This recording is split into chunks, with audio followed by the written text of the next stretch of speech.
Serious. It's not Halloween anymore, guys. We have Kevin with us. How you doing, dude?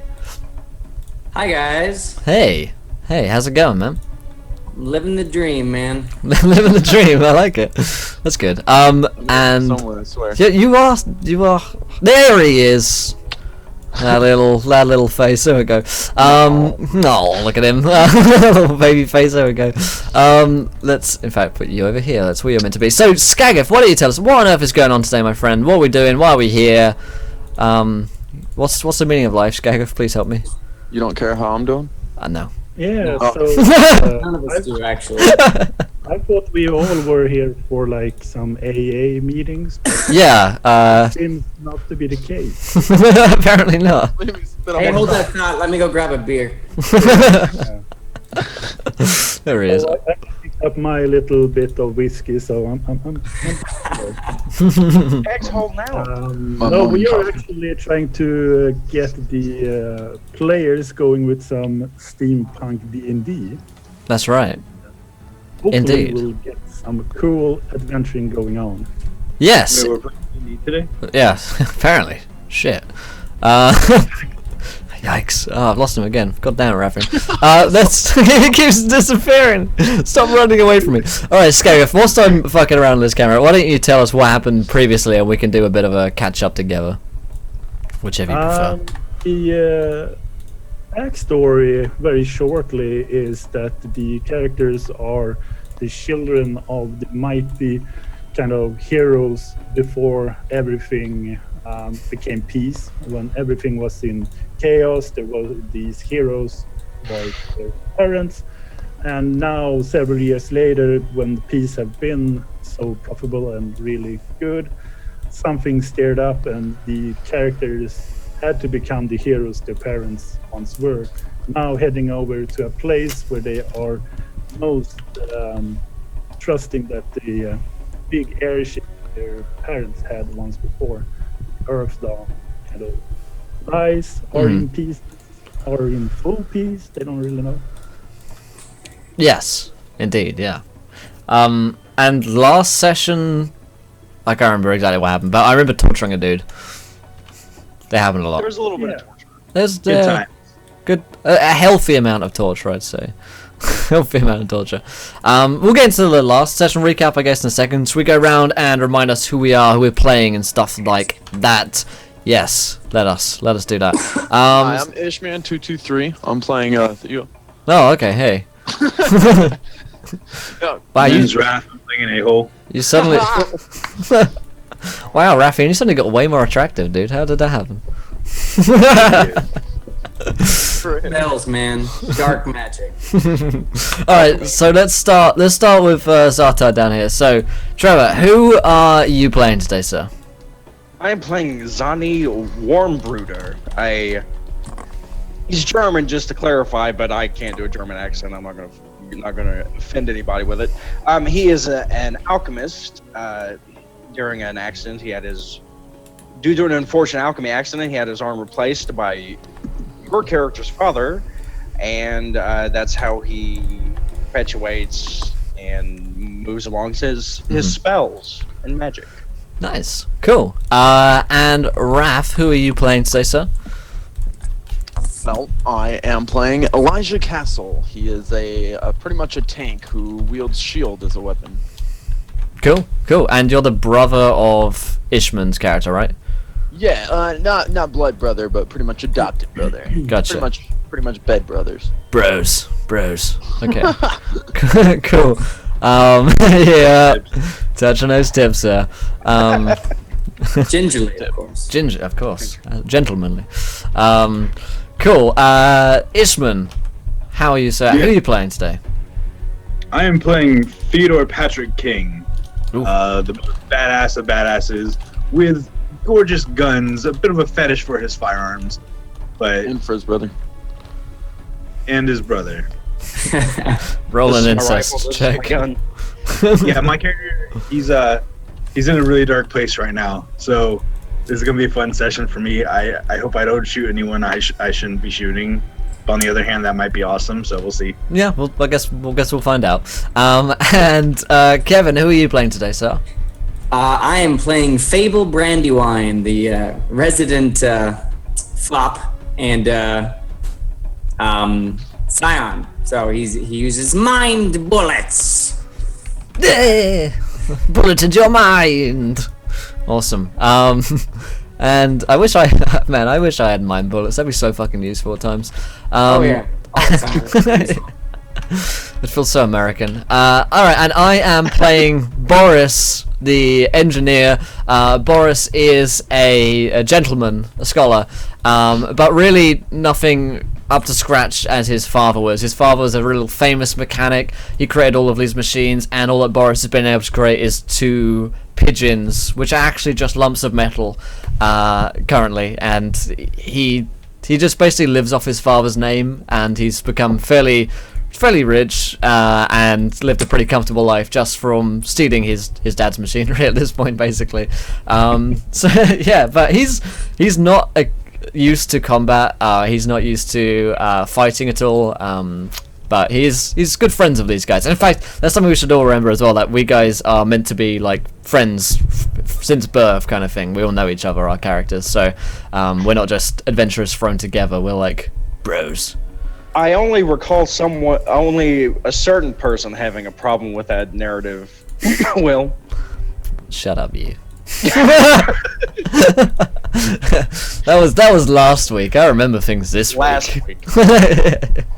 Alright, so let's remind ourselves where we are in today's adventure. So basically we're at war with people who have come to our city with like zeppelins and mechs and bombs and shit like that, I remember. And then the war had been going on for a long time. We were like war veterans. And then we got called in to see the dying mayor, who had previously been shot in the face and somehow survived. And I'm going to pass the beanbag of storytelling over to Zartard. Catch. Well, upon... I'm not a catcher. Upon...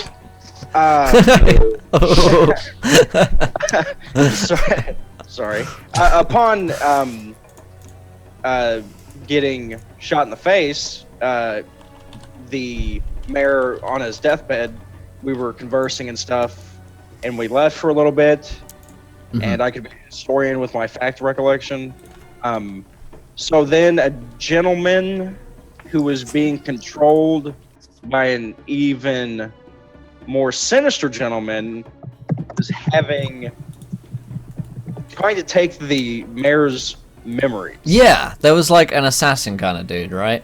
Yeah, trying to erase whatever secret he was trying to tell us. Then I passed the knowledge over to Ishman. Yeah. Ishman, catch the beanbag of fun storytelling goodness. Oh, it's a real thing. Cool. You just. So we talked to the mayor, and he had told us his dying secret was our parents had a hidden airship that he was leaving. Yeah, pretty for us. badass, right? I wish my parents had a secret airship. It's like, I'd be happy if my parents helped me get a car when I was younger, but like we're getting a whole fucking airship, so that's pretty awesome. Yeah. So we've been told where it is, how to get there, and I'm ready to go. I'm not even that excited about the airship. I'm more excited about the people I might get to kill on the way to the airship. Yeah. I'm so excited for the airship. He's in a really dark place of murder. Like, you guys need to make sure that like you keep me somewhere like the kitchen or something of the airship, because otherwise I'm gonna be off the side of the ship just like. No, the kitchen is where the knives are. We're not getting you anywhere near True. that. Well, I'm not gonna kill you guys, probably, maybe. Right. So, is there anything else that we missed out? Does the beanbag need to go anywhere else? Or is the beanbag rested in his final resting place? I'm gonna toss the beanbag over to Skagit so he can remind me what my vision was. Oh, I forgot what. the denial from the deny from Raph. We need tears. The parts that we kind of missed is that Theodore, due to the dark place he is mainly because the child that kind of got a signature or autograph from Theodore looked up to him, even though Theodore himself didn't really feel that he is a prominent hero as of yet. But the young boy did get the autograph, was really stoked about it. Later on, when the war came out, that boy was one of the first to get killed, shot down from the wall from a barrage of bullets and among the rubble. So that is kind of taunting him as seeing him on the cart with all the dead people leaving the city for the resting place. Correct. And the last kind of scene was them riding off, or mainly sitting on this mechanical cart, going and driving off into the the vast lands of nothingness, as they are now going to the village, or what they presume is a village, where the airship might be, sent there by the mayor. Who's now probably dead, right? The mayor. He's probably. Oh, he's deader than hell, man. Yeah, he's probably fucked up. Yeah, so that's the recap. We're off to get an airship. Fuck yeah. So before we dive into the adventure today, let's remind you guys of a few ways that you can interact with the show.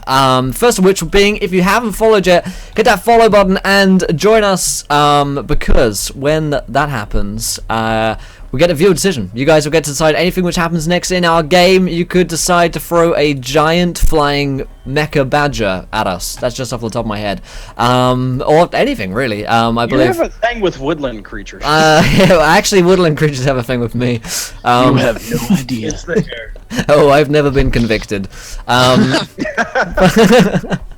So follow if you haven't already. We're already at 12 followers, so when we hit 20, we'll get that. And also, if you haven't tweeted out, hit that retweet button and 20 retweets. Get another viewer decision. We've already had a subscriber for today. Let's count patrons and subscribers, new subscribers in the same vein. So we're just one patron/sub away from a viewer decision. So if you're new to the channel, you can of course donate to affect the game. You can give players nat 1s, nat 20s, wild magic surges on a d10,000 table of sheer madness.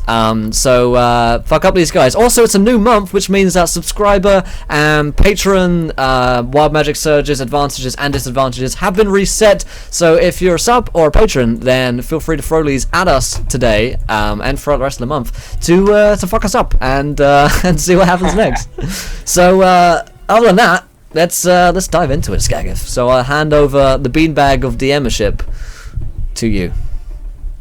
That sounds good. As we have done in the past kind of games, we will share around a kind of beanbag yet again. As Ooh, there are a more couple of beanbagging. questions leading up to this. The questions that I want to ask the players, I had them here somewhere, right here, is that during this traveling period, we have now traveled from the city over to the other kind of village, a small settlement. Travel period, what Holy have shit. you been doing? Training, guarding duty? Have you been the one who kind of went out picking for animals, to do some survival checks, whatever, catching food? What have you been doing during this traveling period? And the second question is, describe a short memory of the travel. It could be something you have lost. Try to do something to better the friendship between you two. And maybe there is something you want to remember, the cold or whatever it is out there. Okay, so let me pump you on this guy. So we're not on the airship yet, correct? So we're going towards it, yeah? Cool. Alright, so I'll start. So the first question was describe a memory of it, or was that the second question? Sorry. Let me find it here. There we go. First question, during this travel period, what have you been doing? Training, guard duty, catching food, etc. Okay, so what Boris has been up to, and I guess we could do some visual descriptions of our characters as well at this point. So Boris looks like an RAF pilot from World War II. and probably has a little cap on at this point as well because it's cold and he needs it. He's got a kind of handlebar moustache going on, pretty like wax back hair. Looks a bit like my hair now currently, but much shorter. He's much more cropped than myself. In check is Boris. He is currently on a journey, been fiddling with his pigeons. If you'll excuse the euphemism, he has been creating these 2 large lumps of metal which he believes will be used as carrier pigeons, mechanical carrying pigeons in the future. And I'm going to say that maybe he's created some kind of prototype in which they have actually gained some kind of flight, but currently it's like a paper aeroplane in that he chucks it, it flies for a bit, and then it kind of dives into something. So he's been working on that and studying. He got quite interested in the mind magic that Fable had, even though he's so like closeted that he believes that magic doesn't really exist or shouldn't exist. But he's been secretly he's been asking Fable a lot of questions about it, like a suspicious amount of questions about it, really. So it's that's what Boris has been up to. And also thank you to PB Plays Inside for following. Welcome to the adventure, my friend. You're a gentleman and a scholar. So that's question 1. Then question 2: describe a short memory of the travel. Maybe you lost something, tried to become better friends with someone. I guess that was it. I guess talking to Fable. Yeah. All right. So handing the beanbag down to Zany. So, description of your character first. Well, my character is a rather dashing young gentleman, about 30-ish. He has a mechanical arm that hangs past his left arm is mechanical, and it hangs past it goes to about mid-shin instead of to upper thigh like a normal arm should, because it was taken off of a war machine. It's been outfitted for his alchemical practices and has little vials of different mysterious liquids and whatnot, and as well as a grenade launcher. He wears a trench coat, a vest, and a button-up shirt. Nice. Very contemporary, gay looking. He's got quite the he's got just a 5 o'clock shadow that does not disappear no matter what happens. During this trip, he's been using his alchemical knowledge to create a sort of antifreeze that he keeps pumping into himself to keep himself warm, as well as using anything else he finds to create some sorts of mischief and pranks on his fellow comrades. The last thing he remembers doing on the trip was putting itching powder in Elijah's tunic. And that is Zani. Say it right, Will. Zani. All right. Zani. And then. I'm so happy for you that you chose not to put it in my clothing. Wait, what? What? Itching powder. Okay. So and then the questions. What you've been up to, and then did you answer those? Sorry. Yes, I answered them. Okay, cool. Sorry, sometimes when you talk, I just don't listen. Raffian, it's You're so attentive. Raffian. I love it. Elijah, tell us. All right. So we all set out to find that airship during the trip. Eli, he spent most of his time guarding his friends as well as training. He also upgraded his gear with 2 mech arms that acted on his will. He mainly trains with shield and sword, while utilizing the mech arms to kind of bludgeon down enemies. They're not so good with weapons, more of just, beating the tar out of people.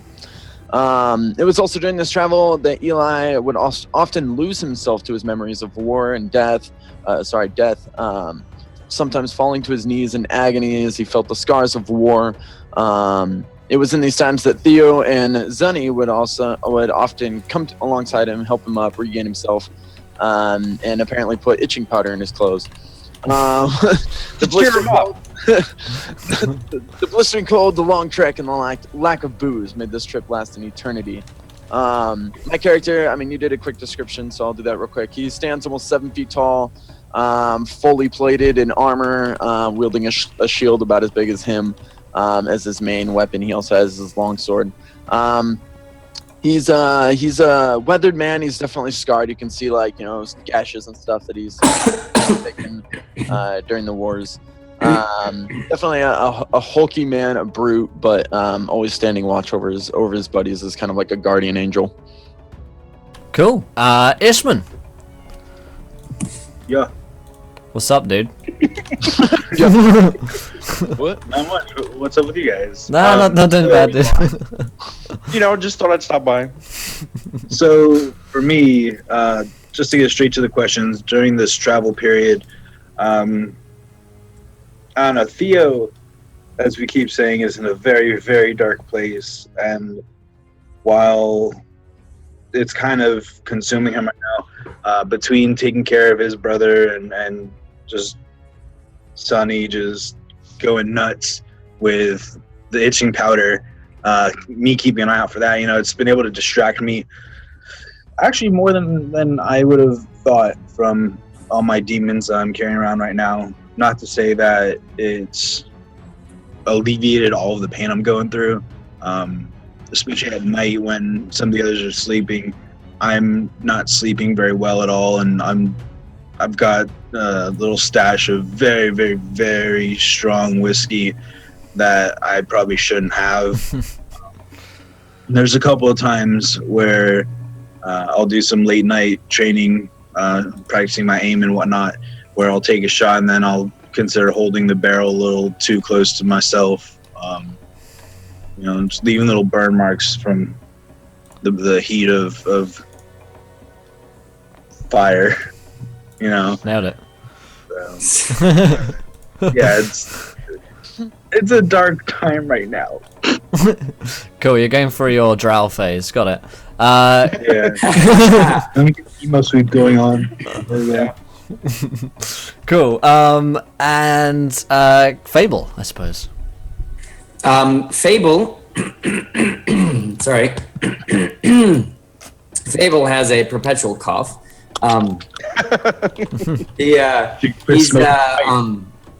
He carries a pipe because the doctors tell him this is what will help him with his cough. He probably got it from living in the cities and all that good stuff. He stands about 5'10", older. He looks older than he is. He's only about 30, 33, around there, but he looks a little bit older, a little bit more world weary, just because of his lifestyle. He's 100% rested on his parents' laurels and really enjoyed himself. I've also decided that he talks like a Southern gentleman. So there's that. Nice. And he's definitely the resident Bilbo. He's probably complaining about the handkerchief he left behind and all that good stuff. So most of the trip has been caught between the two of him talking about what a great outdoorsman he is, swiftly followed by him complaining that they don't have any tea or anything like that. So I think you mixed Southern gentleman with Southern rapist, they cross-sectioned somewhere in that time. No, he's not a rapist. They always say yeah. Of course. There you go. Come on. Obviously has- He woos women in his own way.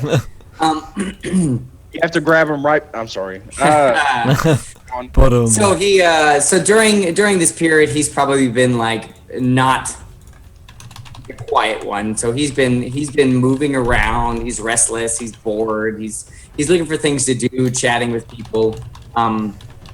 Maybe just moving stuff. He's got telekinetic abilities, so he's probably just throwing stuff around without actually having to touch it.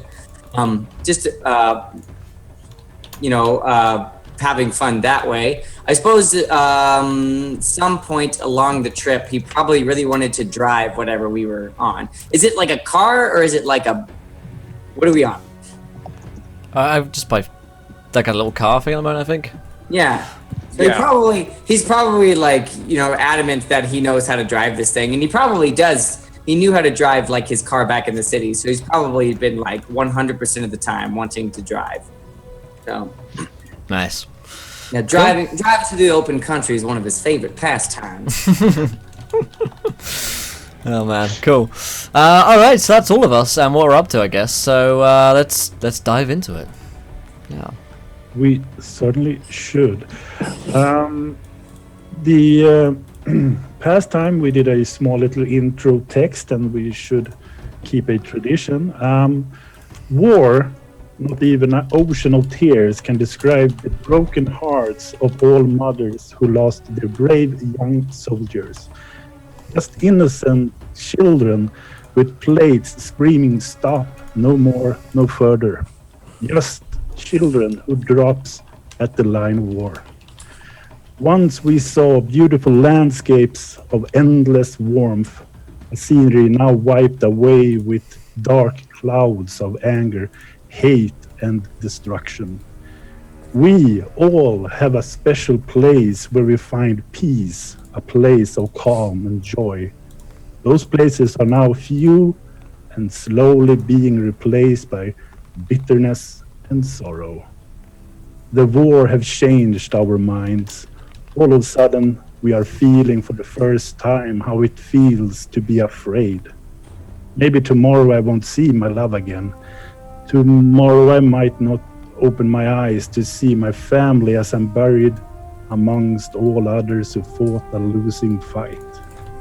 Now the pillar of smoke is not from our own machines, but from the destroyed homes throughout. With that smoke, our own hope is slowly fading away. Who will pick up my pieces of sorrow? Who will pick up my tears for all I have lost? My shards of life is starting to pile up. Who will help me pick up what I have left? Soon it will all be emptiness. The cannons will roar no more. Soon it will be that time when we need to pick up whatever is left. And that is exactly where we start. The cart is slowly moving. Before, the open was vast, just emptiness on both sides. They were alone in a small trail they thought was a road. The road leads ever so slightly into a mountainside where the forest, big pine trees, gathers up and being really protective of the lands behind. We move in and the surrounding gets really thick. You can almost not see to the right or the left. They are just trees upon trees. You see these formations of rocks building what seems to be like a mountain, a big place, and the mountainsides with the pine trees makes it all kind of like a comfort blanket around you. You feel this ease. You're not alone anymore. Even though you are with your brothers, you are with the ones you love very dearly, even though you might not share it at times, but these are the ones that you want to keep on with these in this journey. And the time you've spent is a couple of days. It felt like weeks, but you know it's been a couple of days passed by. You have seen a couple of carvings around the base of the trees, and I believe Fable could do a small perception check to see if he understands and kind of grasp what it's all about. Fable got himself a 13, a gentleman's 13. Of course. He points out that he noticed these kind of carvings, very, very simple. It's more like a line with a crooked line next to it, and next tree, a couple of meters, the same symbol. Further down the road or the passage, another symbol, similar but has another structure. And from what you have, Fable, these are kind of waypoints for a certain set of people that have chose not to be a part of a big civilization, a revolution of machines and stuff. So there are like these preppers in the wilderness, if you might say. So you are now feeling you're getting closer, and you understand that these carvings means something, even though you yourself haven't really kind of got the memo on what exactly. But you understand so much as it is a way of telling you where you are, kind of a map, but written in the nature in itself. So no matter where you are, you shouldn't be too far from a key to the map of the forest. And the road is fairly plain. It's not so much rocky, oh, this is going to be hard to drive. And with the 13, you see as you pass by a long, almost like an arrow with a small ribbon of very bright yellow tail of us, some sort of cloth waving a little bit in the wind. I'll probably point this out to the rest of the gentlemen with me, and then if I'm driving, I'll probably just stop and jot down like some of these symbols that I've seen. Just, you know, not all together. Just try to see if I can start to make basically a cipher for the key. Yeah. Fine, Fable. Perhaps this is our destination is near. My devices are coming along rather nicely. Perhaps I could send one out as a scout. I start fiddling with my pigeons again. I think that's a great idea. Yeah, I'd like to see this the flight of these so-called birds you've got here. The last one I saw. The Valkyries, I call them. Majestic. Valkyries. Yes. Yes. Elijah, you know that these kind of symbols with the almost like an arrow with a ribbon on it, they are guidance arrows, which indicates exactly where it takes the length of longbows to hit exactly the target. Often they are shot from distance to know, oh, this is actually the place when the enemies are coming up to this point. We can just shoot, and we will hit all the time. Wait, who knows this? Elijah. I don't know it. The marksman doesn't know this. Shit. Oh, you haven't been in the war in the same sense. You've been in the kitchen. Yeah. Would I be able to run an Arcana check on the symbols? Would the Arcana check help? They're not magic in any way. Oh, they're not magical at all. They're literally like, hey, beyond this point, you're fucked.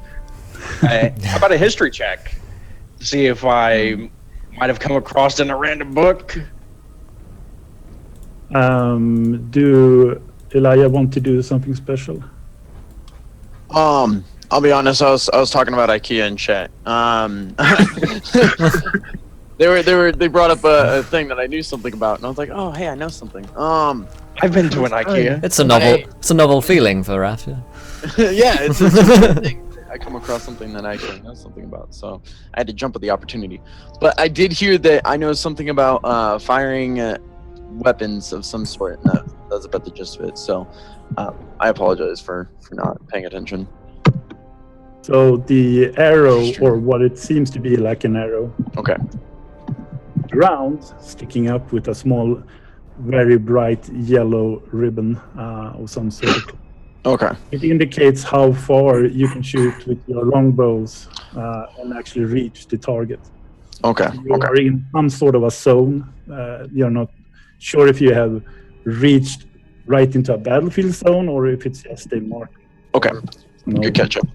Okay, then I want to walk over and pull out the arrow and walk back to my group and kind of explain to them what all it means. Then, just 'cause, I mean, I think I was the only one that knew that, right? So I want to make sure I fill all them in on kind of the significance of it. Yeah, exactly. Very well. Well, what do you propose? I'm simply an engineer. You are the experts of war here, gentlemen. Gentlemen, don't include me into this. I want to look at him and be like, "Don't get shot." Scag, can I go ahead and take a look through the scope of my rifle and see if I can see anyone? Like, just keep an eye out for enemies? Yeah, you can actually go for an perception with an advantage. So Ooh, I like advantage. 21. didn't really need it. Is there anything you want to do meanwhile? I'm waiting on someone to tell me something basically, because I'm fiddling with my pigeons, getting them ready to fly, getting the Valkyries ready, and of course the accompanying soundtrack. So Boris he's got nothing to do with war. He says, I'm here. I'm fiddling with a book in my backpack, trying to see if there's anything that could possibly help us into this rather treacherous part. I'm looking over the symbols that I've written down as we've been going, so I'm probably just sitting there smoking my pipe, trying to put 2 and 2 together, trying to figure out what these symbols mean.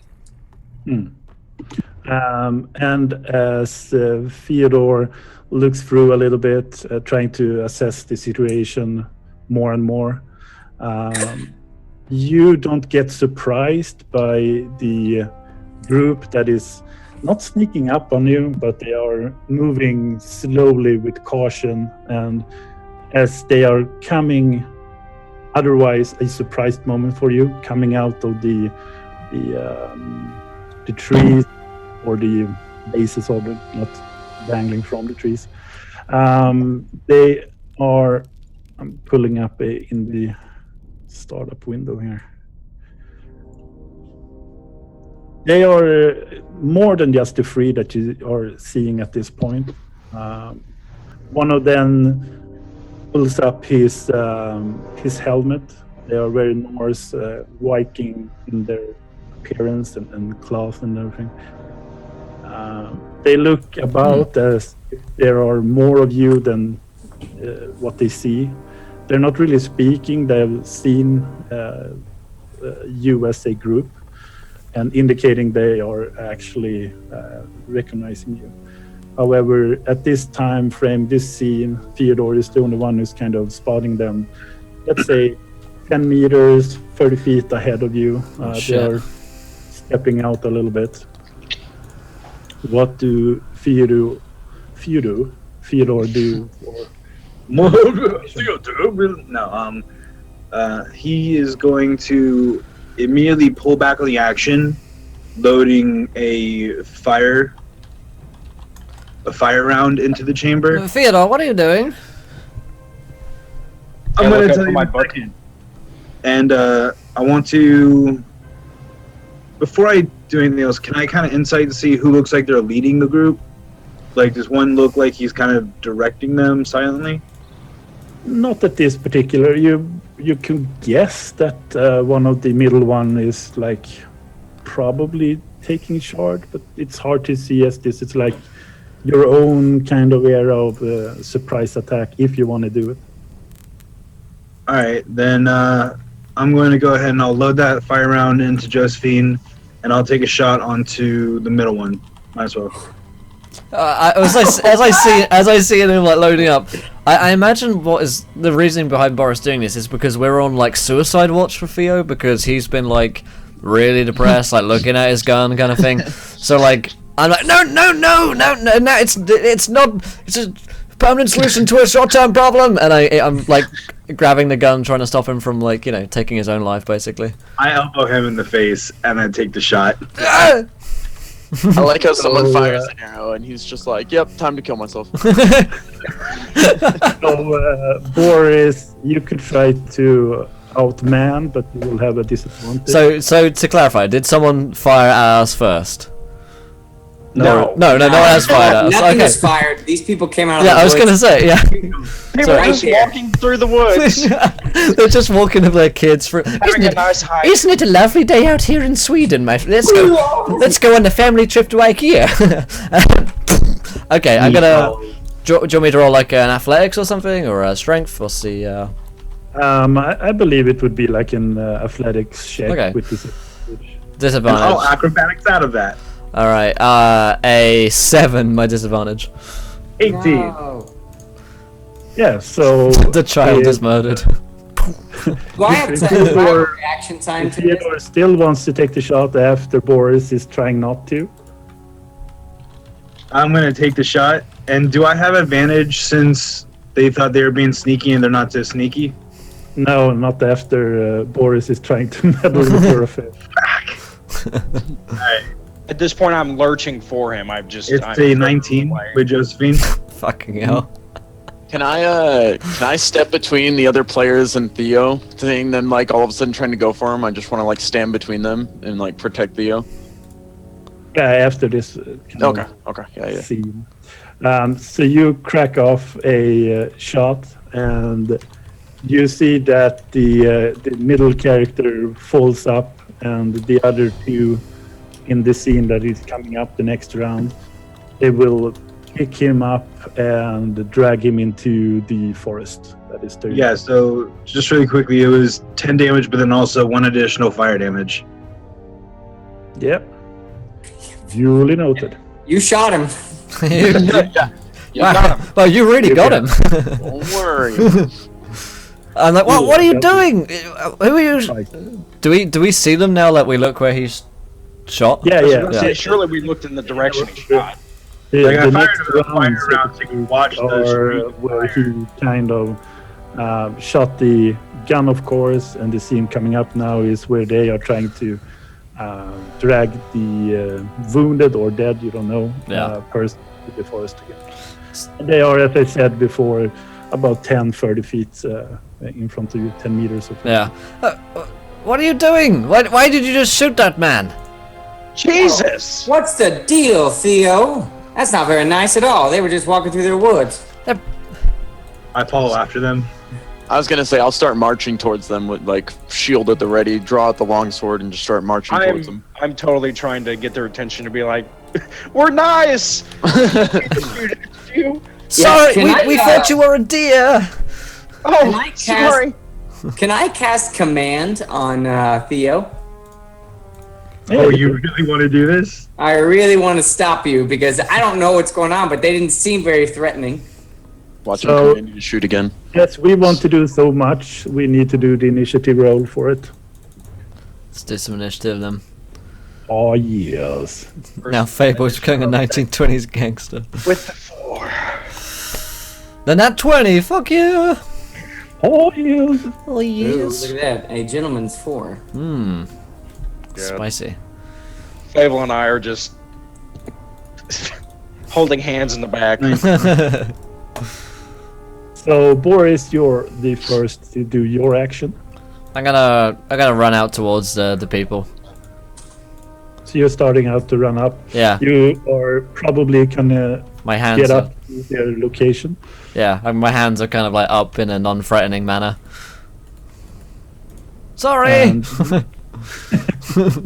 Didn't mean to. Oops. He's very troubled right now. You see that they are very strangely not affected by it. They are dragging just backwards. They're Swedish. Don't give a fuck. Yeah.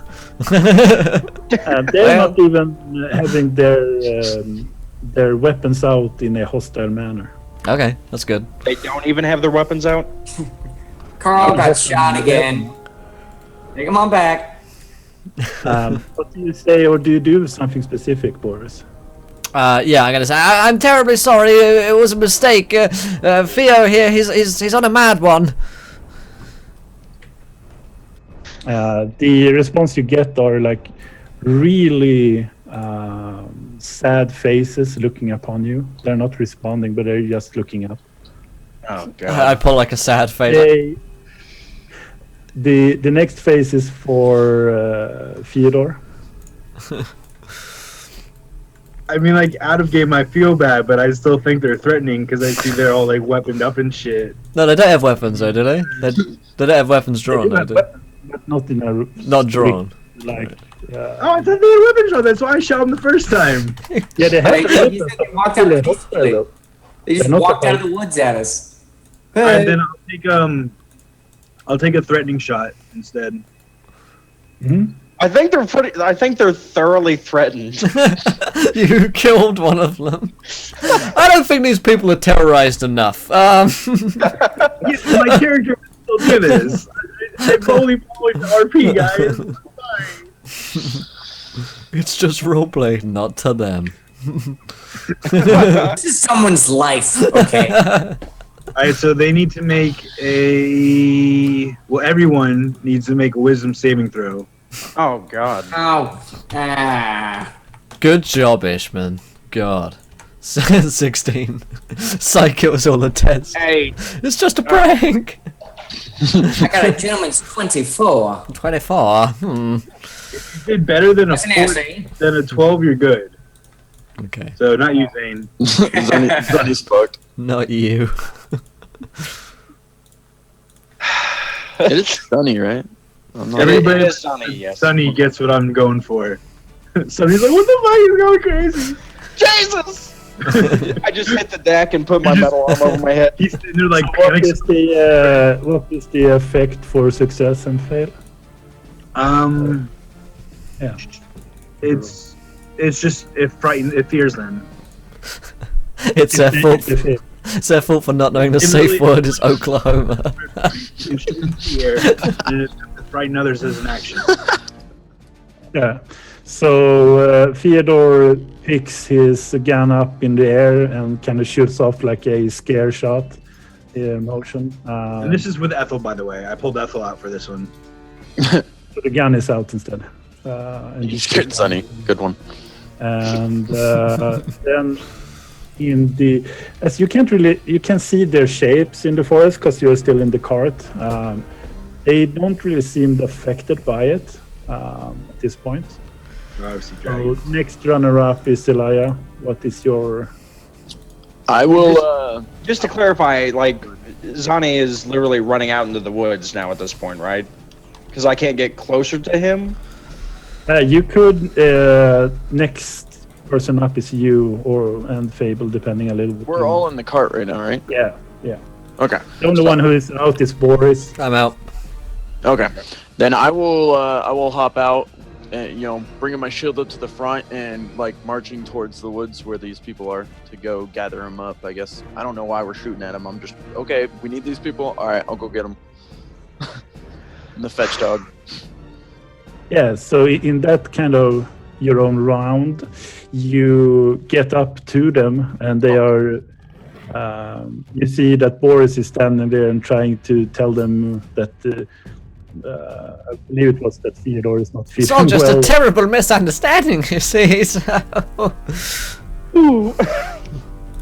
Sorry. Do we have someone that has healing? In my knowledge, do we have someone that has healing capabilities? You know that Sani has some. We need resurrection abilities. Then I don't know if I can do it on this section or next section. I kind of want to go over and like pick up the guy that was hit and like pull him over my shoulder, and I'll be bringing him back to Zunny. But I don't know if I can do that now or later or whatever. But that's what my guy's gonna be doing.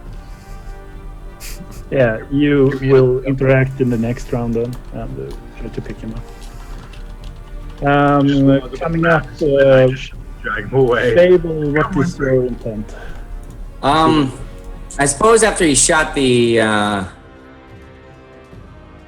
head towards the people that have run into the woods there, and then after my good friend Theo, and I'll open up a mental line of communication with Theo, just explain to him, it's like, these people don't mean any, like, they're not here to hurt anybody, quit shooting at them. Then I'll tell him mentally, I thought they had their weapons drawn. Like, I look like pissed off, but like I'm whining in my head. I'm so scared. Well then put your damn weapon down at least. Which one? Both of them. So My body is a weapon. I'll open that line of communication. Have that I put my dick discussion. away. While- You're like the most dysfunctional family ever. You bring up family, I just lost my mom. So what did Fable do more? While approaching the people, kind of like with my hands out like this, because I've got a sword and a couple other things, but I mean I don't really need them that much. So I'll approach them like this, like sorry, my bad, our bad. Corroborating with Boris, but then also telling Theo to put his weapons down mentally.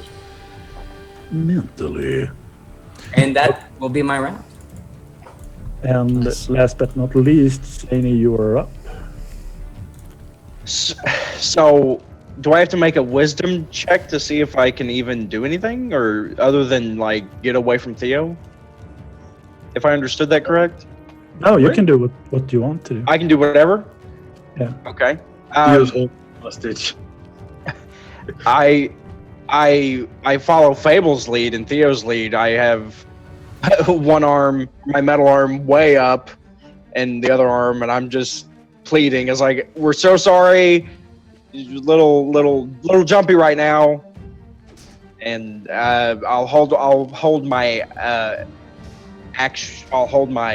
action until something hostile arises. Yeah. So the next round, I guess that the people in the at the side of the forest where the people are at, it's Elia, and did Fable stand still, or you walked up too, right? Yeah, I'm up there. I'm with the rest of the guys there, near the people. We're just a bunch of bros hanging out by some wounded people. Shot them, so We could claim that maybe someone else shot them, and we're trying to save them. that wasn't us. Yeah, see, I took the warning shot to scare off the bad guys. I think that one of them in the picture, the one on the right, looks up on Boris, as he was the one who made the contact. And you see Boris, these kind of very, like almost drenched in sorrow. Not that they are mourning somebody that have got shot, but there is something more very, very deep in there. He's looking up on you and almost recognizing there are more. And he says, "We will leave." That is all he says. No, we can let us give you some money for the of course reparations are in order. Healing potion. Yes, a healing. Anything. Do you want to shoot him? You could shoot him in return. A pigeon. Take my pigeon. I give them one of my pigeons. You just beat you with it. You see that the person that has been shot is, in a very strange way, slowly fading away faster than you have probably thought he could. He's dying. Someone do something. Heal him. Stop the blood. I can't look at blood. I really can't. And Boris is kind of getting away a little bit from the forest scene, as he's having a really hard time seeing the dead. Yeah. Fable, you can roll a history with advantage. I would love to do that. History. A 24. That is good. Do I get to roll anything? Nope. And Fable, do you say the information straight out, or do you more want it to be something to... What information? It is about who they are. Yeah, I'll probably, I don't know how many lines of communication I can do with my gentleman, but I'll You probably... might need a router. Yeah, just like, all right, I'm going to open a Skype chat in my brain and invite these guys to it. You can't. Doom You can't connect. Yeah, so It's not responding. What you have kind of got from it all is that these are probably the wardens, as they were called out, a tribe lived for the lands in the mountains generations ago. They were cursed, and the curse they got was that they were like let's say that they were absorbing all that is bad and all the sorrow in the world. so that they were kind of a sponge for it all, if you want. And they kind of took the protected state and being like the warden, so that the people in your city of Everon could live happily. And this God. has been a small, like a fairy tale. It has been something that people have talked about, but when you're looking on them and you're seeing their movement and how they're dressing and how they're looking and everything, you believe that that must be them. And they don't really feel love, they don't feel compassion, they don't feel anything but the heavy oak of just pain and sorrow. So for them, probably will be that this person is dead no matter what, and he's probably in a new place, and they will just mourn on, walking forward. Yeah. I'll probably turn to my fellow adventuring party and be like, "You remember those old fairy tales Mom and Dad used to tell you? Well, I think they're coming true. No, really? How so? Do you not remember the wardens? How's it go? Something about like a group of people just taking on the full sorrow of the world. Oh. Yeah, I think these fine ladies and gentlemen are them. Oh, well, that's nice. In that case, I suppose we shouldn't feel too bad, right? Well, I still kind of feel pretty bad, but Did we add to sorrow, or did we give them a job to do? I feel like we might have actually helped that particular one out, but don't shoot anymore. Yes, a ceasefire is in order, I think. Theo, you should apologize to this dead man and his family. Is he dead yet? Dying. Looks that way. No, I'm not gonna apologize for him. Theodore walks up to the scene over at the forest side. What was that? Up to it? You walk up to it? Okay. You were standing on the cart before. I'm sorry, I can't hear you. Yeah, it's cutting in and out. Cutting in and out. What I said was that, do you walk up to the scene?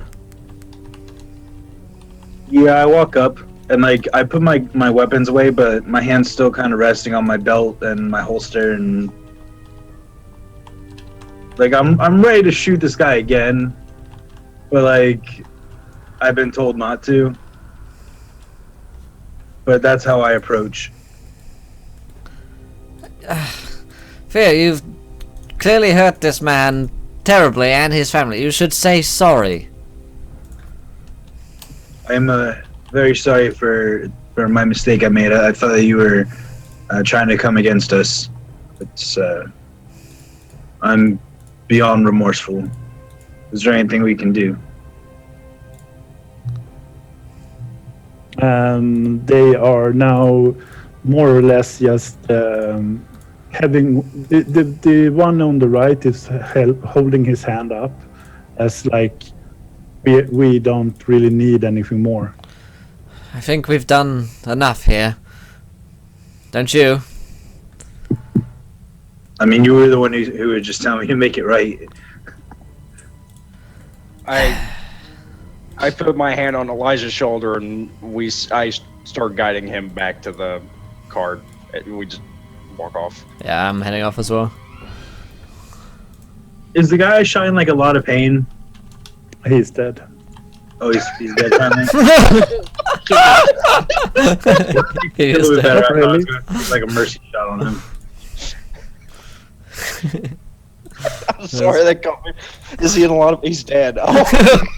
Yeah, he's fine. Yeah, he's not hurting. He's not hurt anymore. Or are we just leaving him? He's cool. I don't think I think we're gonna leave them to bury him. I think it's like disrespectful. At the Yeah, it's moment. kind of their job now.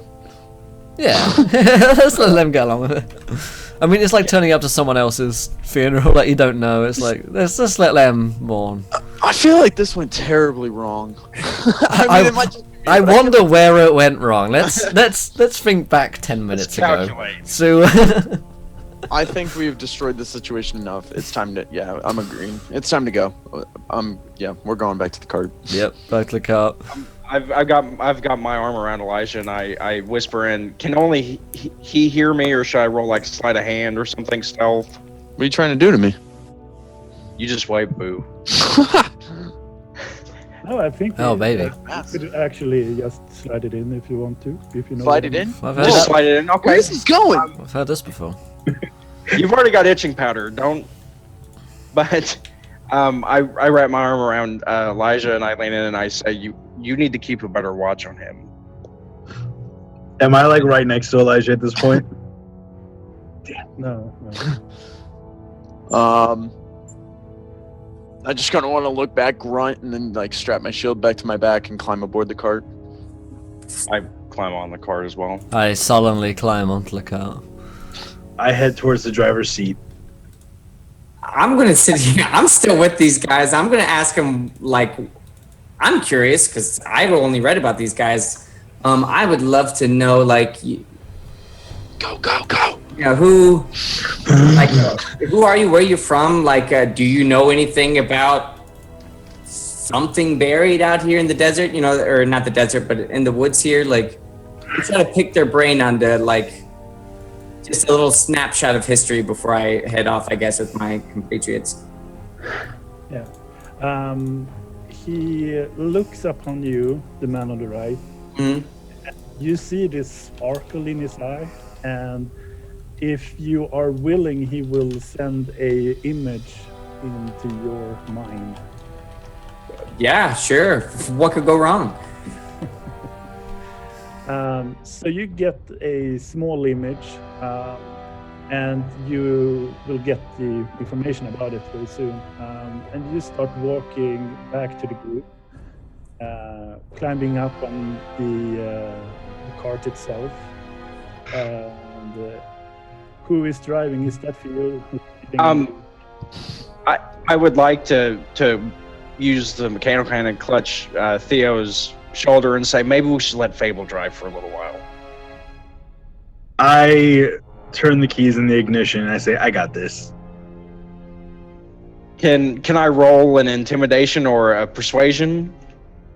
I'd like to assist roll because I really want to drive. It's depending on what you want to do with the.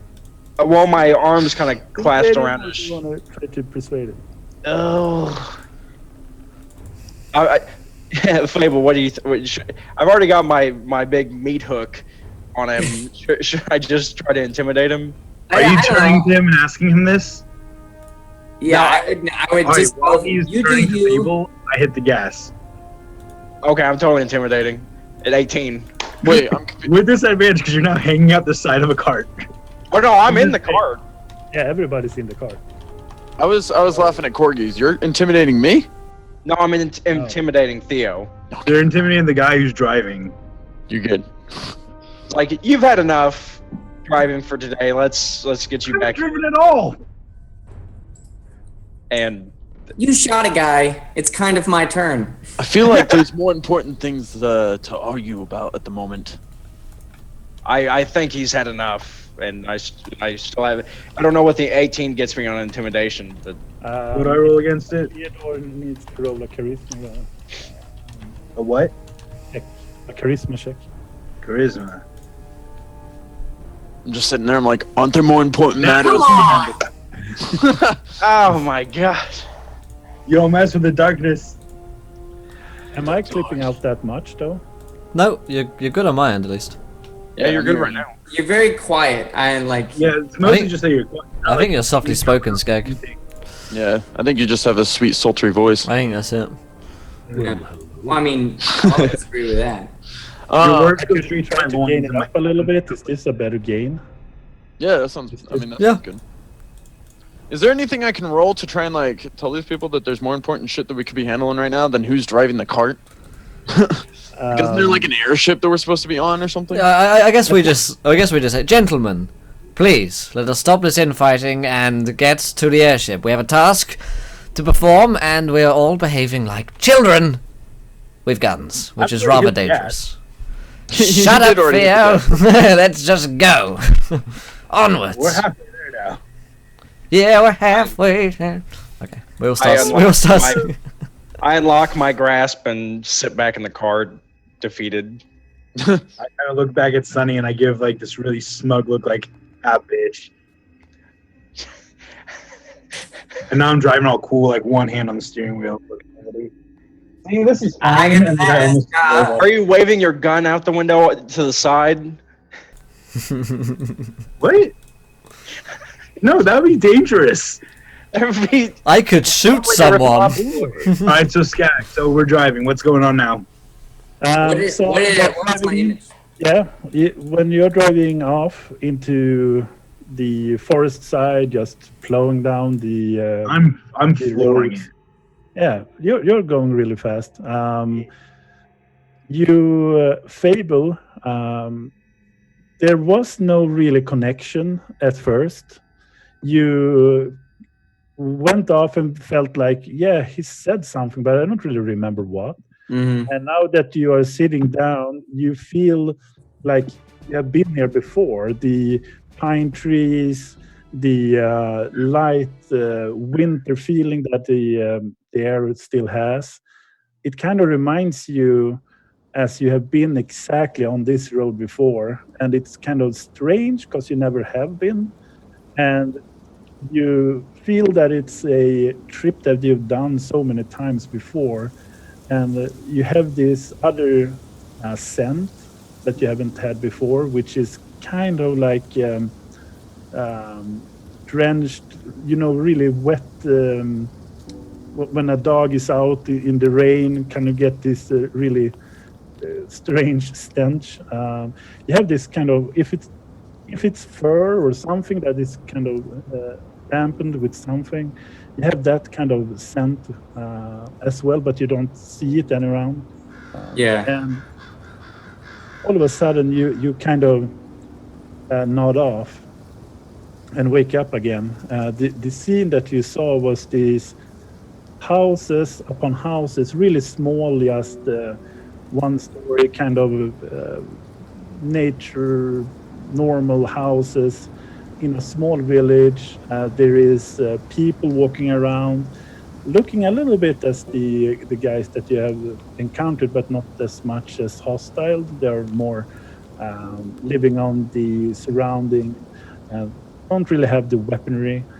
And when you are seeing this and you feel it's almost like a scrying, you see a little bit from on top looking down. And the first time, for the very, very first time, you feel like you're being yanked, you're being pulled down, and it feels like you're almost drowning in your own kind of mind. And you see this big place inside of the houses where it's like a chimney going straight up, a big fire going off, and an old gentleman sitting by the fire looking up, and you feel that you are very close to him, being kind of dragged down from the skyline. And he looks at you and he smiles with a warmth, like, I'm glad that you are here, kind of thing. And you don't feel any hostile thing, and you see that he arises and kind of nods, and it feels like there is a connection here, but you have never seen him before. And then the cart kind of stumbles around a little bit, and you wake up and you realize that you've been nodding off for a couple of minutes at least. And you hear that Boris is trying to fiddle with his pigeons to make them work, trying to set up some springs and contraptions. And Elia, you are standing on the side with your shield and readying the leather straps to get it really tight and feeling really close with the shield. We see that Zane is having a repair on the arm, which it do at times. Not so much it's going like a broken state, but it always needs a little bit of fine-tuning so that every spring and everything is up to par. And Theo is this cold mindset, just looking straight on and doesn't really do or say anything specific. And Fable, you feel like you are a little bit outside the group as they are doing their stuff, and you're just waking up and seeing them on each doing their own thing. Do you say or do anything specific, or do you let the time go? I think I'll probably just kind of sit there and kind of ruminate about the kind of the dream and everything, you know, maybe whip out the pipe if the wind isn't too much and sit here and just puff on my pipe and try to make sense of it all. Can I puff on his pipe too? No. It's a medical pipe, okay? It's for medication purposes. Well, speaking of which, thank you to Temperance for following. Welcome to the adventure, my friend. You're a gentleman and a scholar. Thank you for joining us. Oh, sorry. Skag, it's about what time of the day is it? It's starting to get later on the day, so I would say after 5 or 6. All right, since everyone's kind of busy doing their own thing, can I roll sleight of hand? Is that Eastern time? Shut up. Clocks What do you want changed. to do? I'd like to roll sleight of hand. Yeah, sure.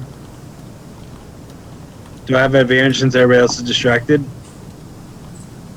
Not really. All right, well, it's 12 to drink a little bit of whiskey. Is he driving? Yeah. Yeah. So y'all are Drink busy. time, baby.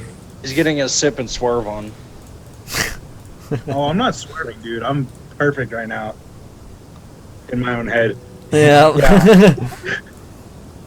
So do people do anything more?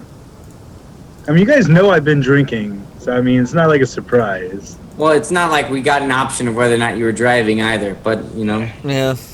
it's a steampunk world. It's a steam man's world. Would Should I? roll to see how well I can continue driving? No, not really. At this point, Well, it's not a complicated task. I mean, Okay. Would Zani Okay. have noticed him take a swig? no, not really.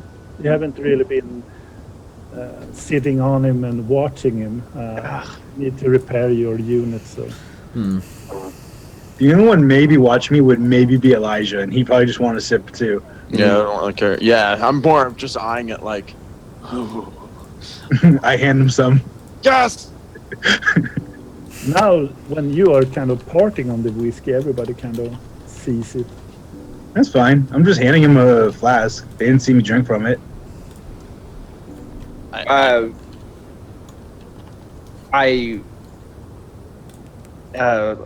I'll send the DM a message.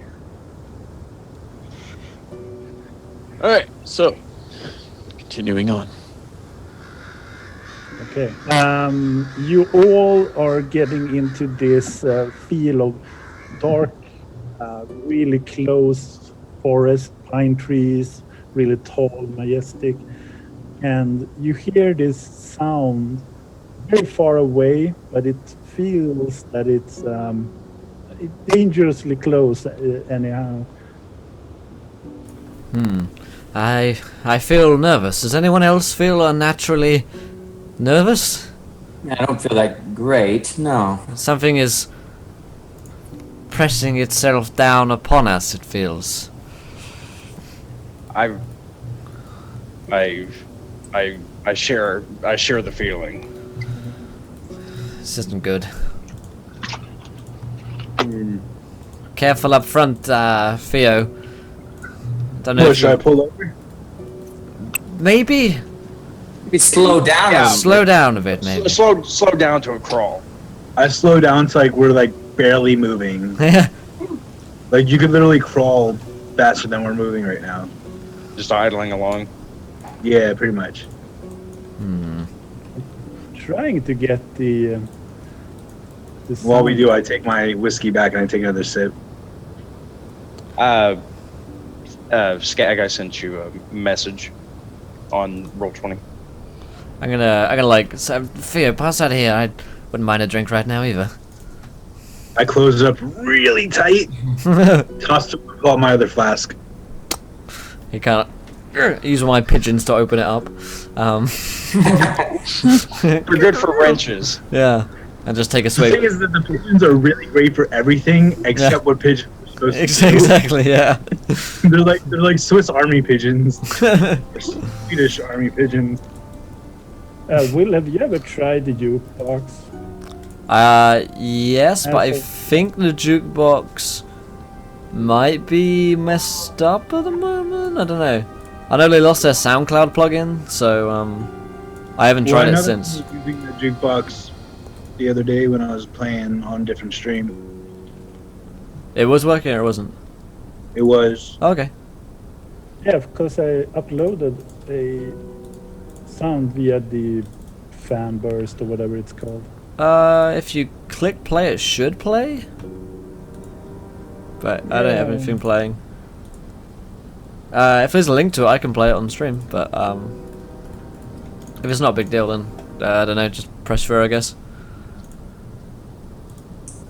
Yeah, so I guess that was like a bummer. Yeah. The sound that you hear now when the cart are starting to get more a standstill and the engines are kind of going down a little bit, winding down. You hear this, not a roaring, but it's still a small way of a roar, small like a something of a beast character for sure. What was that? Did you hear that? I stopped the cart altogether. I like draw my crossbow. There's something in the woods. I put it in park or whatever the equivalent is. Not turning off the engine though. Yeah, leave it running. Something's out there. Did you hear that? I certainly did. I'll grab my crossbow as well. Yeah. I'll pull out Josephine. I'll take a look through the scope again. Yeah, and the darkness gives you a very hard time to actually see anything. And from afar, and afar I mean probably 300 feet, a little bit more, you see these 4 eyes light up, and it is in very low state, so it's kind of close to the ground, and you feel that it's watching you from a very far away. And the feel you get, these are like very sharp, bluish in color, 4 eyes sitting very close to each other, watching you and staring at you. There's something specific to do in that. Yeah. kind of- I wanna thank Minion135 for following. Welcome to the event, my friend. You're a gentleman and a scholar.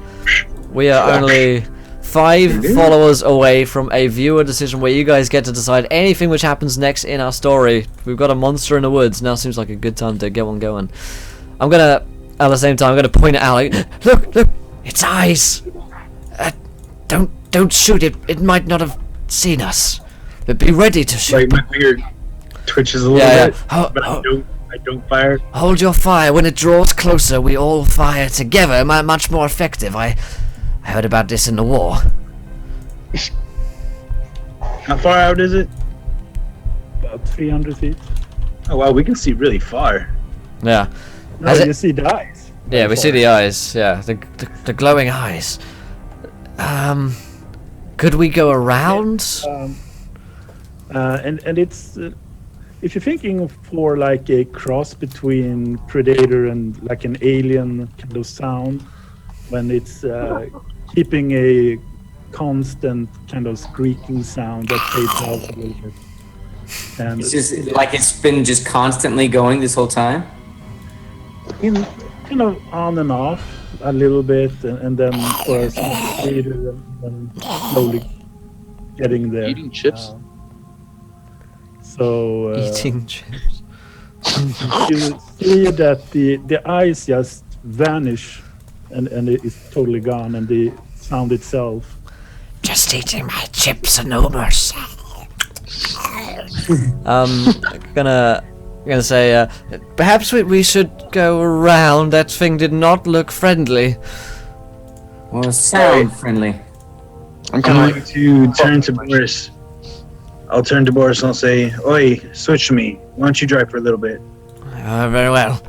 And I Yes. say that, taking a huge swig of alcohol. Yeah, I grab it, hand it back, and start kind of driving. You already had one. This was my second flask. You're drinking all my booze, man. I gave the other one back to you. It's in your back pocket. Look, and I I open that when I finish it. Yeah, boom, boom, boom, boom, boom. Set the going like pretty slowly and cautiously on the car at this point. I'm still keeping an eye out with my scope. We're in 5th gear. Yeah, for sure. Ding, ding, ding. Theodore, you stand on the side of the cart, right? Kind of. Well, like I don't know what the cart looks like. Is there a way, like you know how like a pickup truck, you can stay in the bed and like lean on to the cabin? Yeah, picture it as like a normal cart, like a horse cart, where there is a way that you can go into it. It's like a small little department where you sit and stuff. And then you can stand on the outside, a little bit more flat on the top. All right, then yeah, I'm just gonna be kind of propped up, standing, but like securing myself on that top part, and not just looking forward. Like I'm looking all around, but I'm just kind of like leaning onto it for stability. Yeah, and kind of an amazing feel it is to be able to feel this good as you do, and you realize that the buzz that you have been trying for, the alcohol inducement, it's completely gone, and you are feeling pretty good at all of a sudden. You have no shakes, and you have a pretty good time now. Can I can my arm start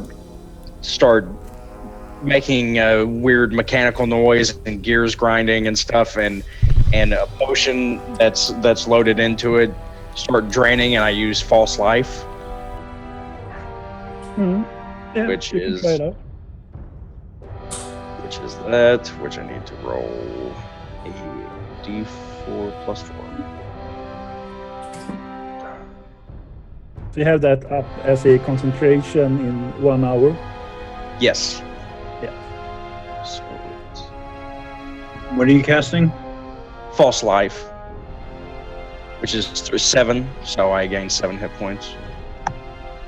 Is it just a plus, right? Yeah. plus Nice. one. And everybody can roll a perception check. Do I have advantage on this one? Perception. No, just a straight up. Yeah, we're doing good, Yeah. Potty Mouth Gamer. Thanks to the host. We're currently on a car, and there's some monster in the woods, and we're driving through these woods. We're on the lookout for it. I got a gentleman's 13. Being so that Elia and Theodore is the ones who kind of being the protector and searching the most, you get this smell of burnt wood and kind of almost like a tar feeling, a little bit of a soot as well. So it's something that is coming to you, so a little bit, let's say, in front of you, where the road leads. I Which point way? this Which out way? there. Which way should I go? I can't see out here. Go straight. Just go slow. Straight ahead it is. Keep an eye out, gentlemen. Whatever's in these woods is not our friend. I head on forwards. Anything can happen in the woods. Into the woods to find. Do you, Elijah and Theodore, portray anything of what you felt?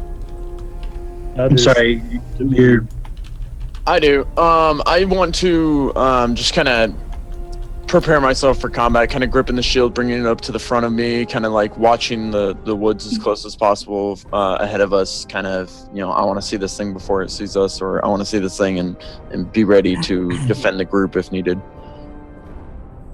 Cool. Yeah, simultaneously, I'm gonna go ahead and check my ammo and everything, and I'm just gonna keep looking through the scope, and being aware, I will just fire at anything that lunges at the cart. Like, no questions asked. If I see it coming towards us, Fable is looking up. Hello. Yeah. I won't shoot Hey, Fable. Yeah. What are you doing up here? Yeah, Fable's probably hanging out like one of the doors to the cart, like on one of the coach on either side. Like he's gripping his crossbow, which is like it's a very nice crossbow, but it's not one that's he's never truly needed to use it, so he's a little nervous about this. But he's like, "All right, here we go." And I'll just keep my wits about me and look for any movement or anything. Yes. I guess stretching also, like if there's any like arcane stuff, I'm, pushing out, seeing if I sense anything with my brain powers. My mind bullets. So the forest is kind of being slowly more open. You are getting into like a big passage in the mountainside, and you feel more of the air kind of hitting you, as it's probably being so that the wind coming down, passing this opening in the mountainside and just running through. So what you see now, it is a little bit further off than the actual picture here, but you get a scent of what lies about 500 or so meters up. And we could actually send that to the background. Vlad the Impaler's castle? Yeah, probably. And Hello, my name is you see Vlad. a couple of small houses to the left of it, so it kind of continues on up on the opening of the mountains. In the background, you see these big kind of smoky pipes going up. So there are some sort of industrialization going on in the town here in the village. In roughly maybe a couple of different families live here. It doesn't provide that much of housing, so maybe a couple of families live here. Do we all see this? Yeah. Yeah. Well, there's a place of respite. Perhaps we should get there before the monster comes back. You don't think he lives there, do you? Probably. Judging from all the fairy tales I've read and the books I've read, he probably does. Well, let's go in, shall we? Or at least knock on the door, see if anyone's home. I want to strap my shield back to my back and just kind of get a big grin on my face, thinking they have booze, fresh night's sleep, Real bad. alcohol. Yeah, real bed. I feel like we could all certainly use a good night's rest. Let's I think my guy isn't approaching this like this is Beauty and the Beast. He's thinking this is more, hey, it's a home that has fire and maybe they'll let us actually stay here. That's awesome. This is totally Goldilocks. Yeah. So you approach it a little bit more stand down, and you come up pretty much as the scene shows at the picture. And I would say maybe 100 meters, a couple of 100 feet away, you see a figure coming out, wearing no arms, just some plain robes, a little bit of, let's say, heavier duty kind of coat on top of it. And as you approach it slowly, he holds up a hand, kind of waving at you a little bit, and Fable noticed that is the same guy that you saw in your dream moment. Well, that's interesting.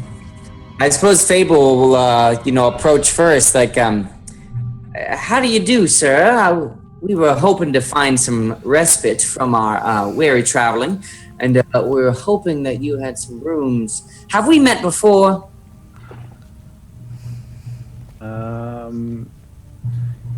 He looks over to the rest of you as a group, and he let's put it underneath Boris here.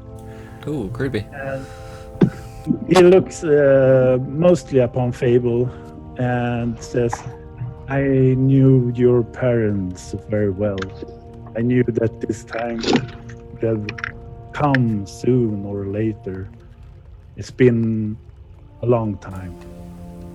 And he starts to walk into the bigger house there, big enough for horses and carts to go in. So you guess it's like a small keep of some sort. Excuse me, sir. You seem to know us, but we don't know you. What can we call you? Master.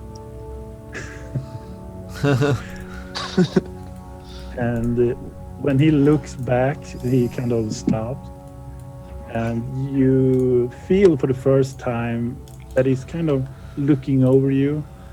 And you must be Boris, right? Yes, that is my name.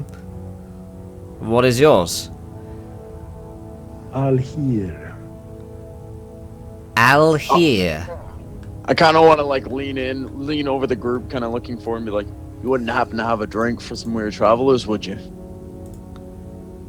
I say I might yes. have something good to drink as well. I say, well, sir, we are all here, but what is your name? Alhir. Yes, we are here, but your name? Yeah, I can hear you too. No, Zany, I think he's a foreigner. Oh. I do believe that all here is his name. Yes. Oh, I apologize. I really apologize. Yes. Shall we go inside? He seems like a very nice gentleman. Yeah, I just kind of like push past, kind of working my. If he doesn't stop me, kind of work myself into the front door and be like, "Don't worry, I'll show myself to the kitchen."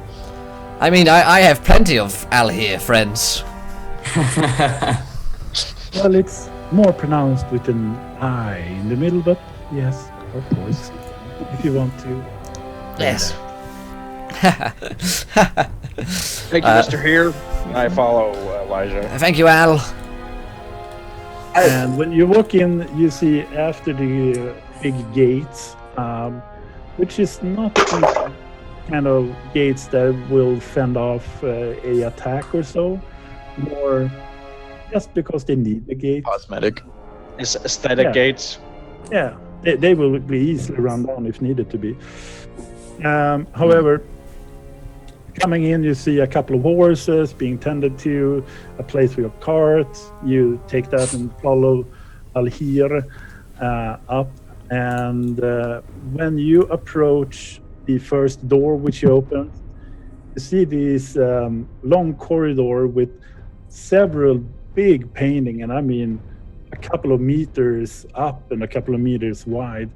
And you recognize your own parents in these kind of bombastic battlefields doing all heroic kind of things there, killing all sorts of the demons and monsters and stuff like that. So it feels like they have been portrayed by a very over-exaggerated kind of story, and several of different moments have been captured and put on these great painting throughout the long corridor. Interesting. Do anybody You must have known. amongst Yes, you must have known our parents rather well, Alhir, and yet I've never heard my father speak of you before. How did you know one another? let's say that we are the ones that are keeping everything for you. Can I roll insight? I'm just totally doing an insight as well. That seems odd. Yeah, you can all go for an insight. if you want Nope. to. Even though I'm still Nope. in a situation, so I'm keeping like an eye out for anything weird. Damn it, Fable! Use your mind bullets. We can't see into this guy. We just walked into this guy's house. I'm not going to shoot him with mind bullets. I'm not a shoot on sight kind of guy. I offer a real bullet. And you come up to this big hall where it seems to be a place where some people sit down and they either eat, they do some conversation about anything, lay down some strategics, something.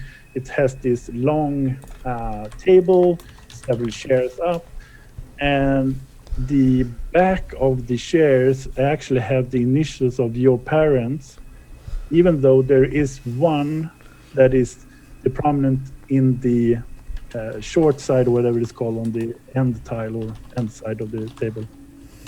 The head? The head of the table? That sounds not so much. There is a chair there that is kind of having a very decorative back to the actual chair, and the initials you have never actually seen. That can't be your parents, that is. What are the initials? It is R and M. That's nice. Huh. And when he comes in, there is a boy there that it looks up to you and kind of, and the Alhir nods and says that the time is now. And the boy looks around. Yeah, it's like, dinner time. Oh, okay.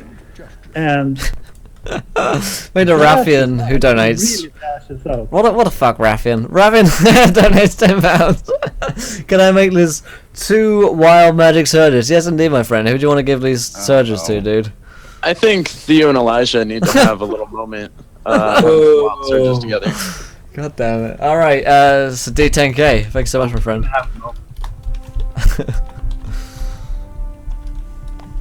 Sorry to interrupt that, Skagav.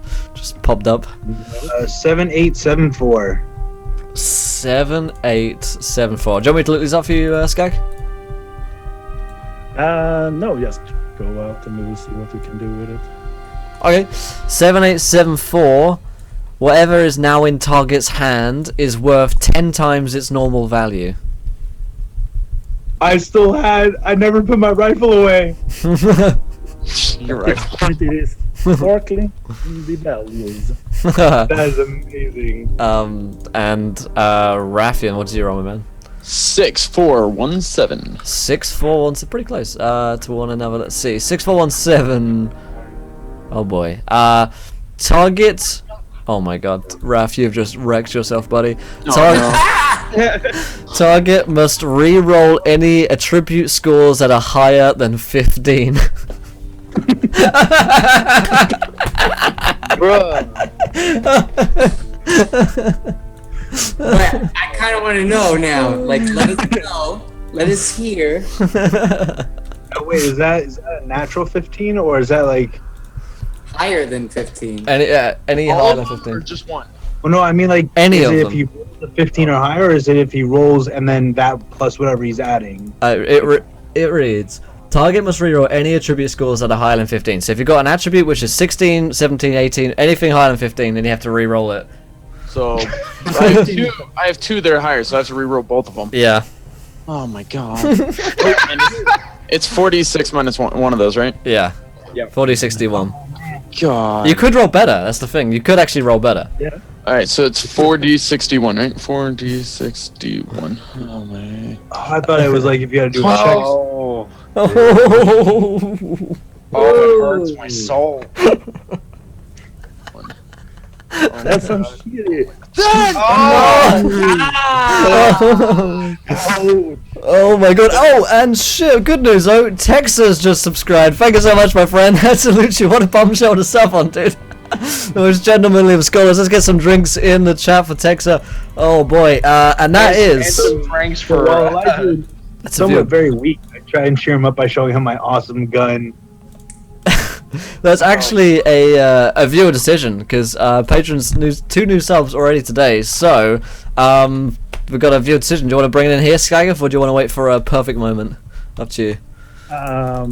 I could do a viewer decision regarding the characters. Mhm. If the viewer decision wants something to do with the characters. Okay, so we can theme it. Pure decision. Elijah gets to re-roll his wild magic. All right. So underneath that line in the chat, guys, for us, my dears, that's something that can happen to our characters. So we're gonna theme it a little bit, so it's not, destroying anything which is about to happen in his character story. So something which could happen to us. It could be let him re-roll his stats, or maybe all of them. But he only gets to use 2d6. Up to you guys. You have to brought that up. Yeah. Boris grows boobs. I like it. Okay. So first of my dears, we'll have another viewer decision when we hit 5 more followers. If you haven't followed yet, hit that follow button and join us. And thanks so much to Texas for the new sub. I appreciate it, my friend. Very much. All right. Undo Eli's wild magic. Where's the fun in that? Just so you guys know what just happened. My intelligence went down by 6, and my constitution went down by 4. So your tank is no longer a tank. Nice. Nice. Now you're a twig with a shield. Seriously. How does it feel now? I want to have a minute. I want it. Exactly. I got to Give it to me. Give it to me. I'm a stupid twig. That's what I became. I love You it. have done that yourself. It's true. Basically, going back to the storyboard here, Alhir sent off the boy who looked a little bit excited that something is happening. That is what you're guessing at the moment. He closes the door, and out of another door a little bit further down, a older man comes out, looks like a servant. The sense that he has much simpler clothes, and he is having this big box of flasks, and you reckon this is like the booze of good shit. Good man. I don't mind if I do, fella. So the servant puts down the a box where the flasks are put in.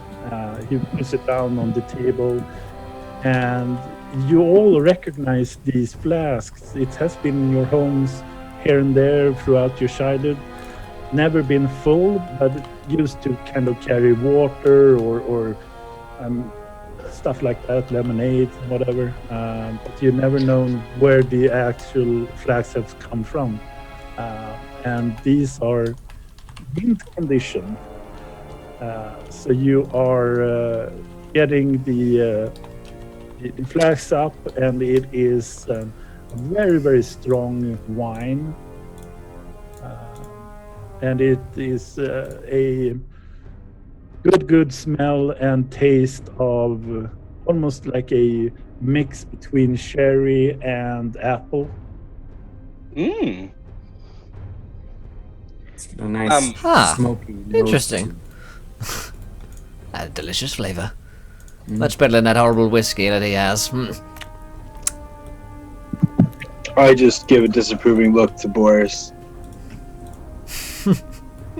I take 1d6 disapproving damage or something.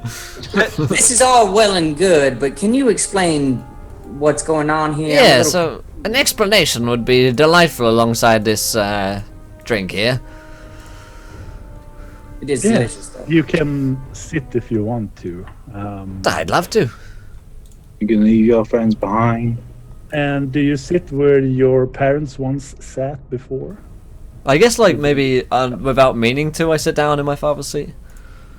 I'll 100% like look at the names. Like, here's mine. I guess this is my seat. I'll sit in my mother's seat. And when the Alhir character almost starts his dialogue, the door where the boy went into opens up with a big bang, and you see he's struggling. He's struggling for sure. He has this bigger box, and I mean bigger than himself. He has like a small thing on wheels that he's trying to push this big box in, and it is totally draining his energy and strength. He's like sweating and being like, "Oh, it's so heavy," and the box has the initials bearing Elias' last name? Before the box is open, Zani clutches his stomach and says, "Al, is there a bathroom?" Yeah, sure. And he And shows you the way. He gets terrible stomach aches. Sorry, terrible stomach aches at times. and I run to the bathroom, and that is where I will stay for the rest, according to the hour change. Unfortunately, I did not schedule for that because my work schedule fucked me up. So It's all this good, is man. where We're gonna drop Sartan out. today's. So Zani is, while this cool epic shit of Skag's awesome story is happening, Zani's taking a shit. So I think that's oddly appropriate. I apologize. It's all good, man. These things happen. Time changes are a bummer all around in the world. If you've got anything that you want to plug real quick before you gotta go, then we'll switch you out real quick.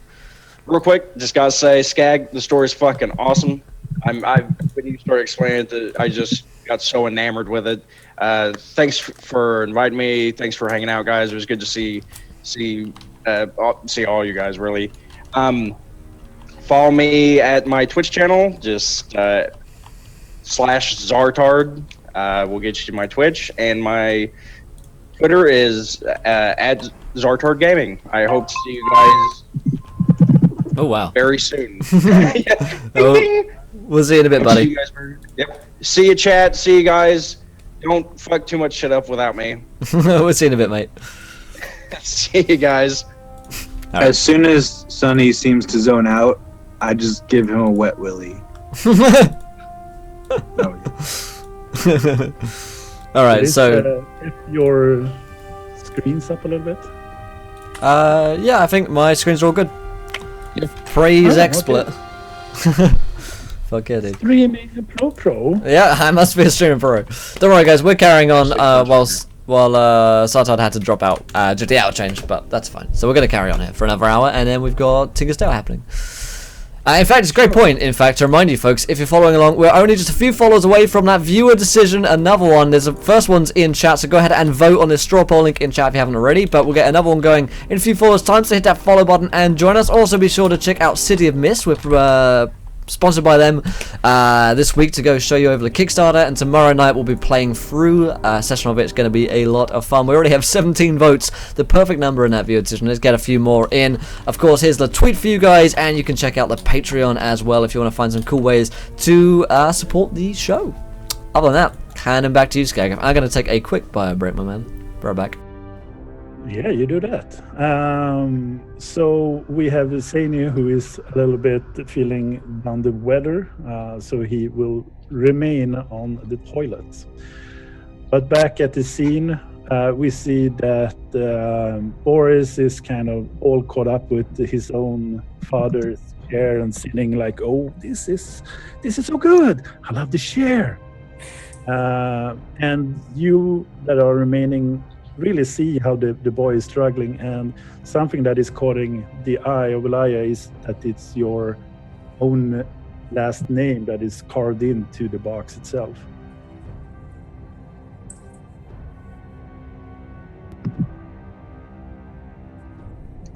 You said the boy is struggling with something? Sorry.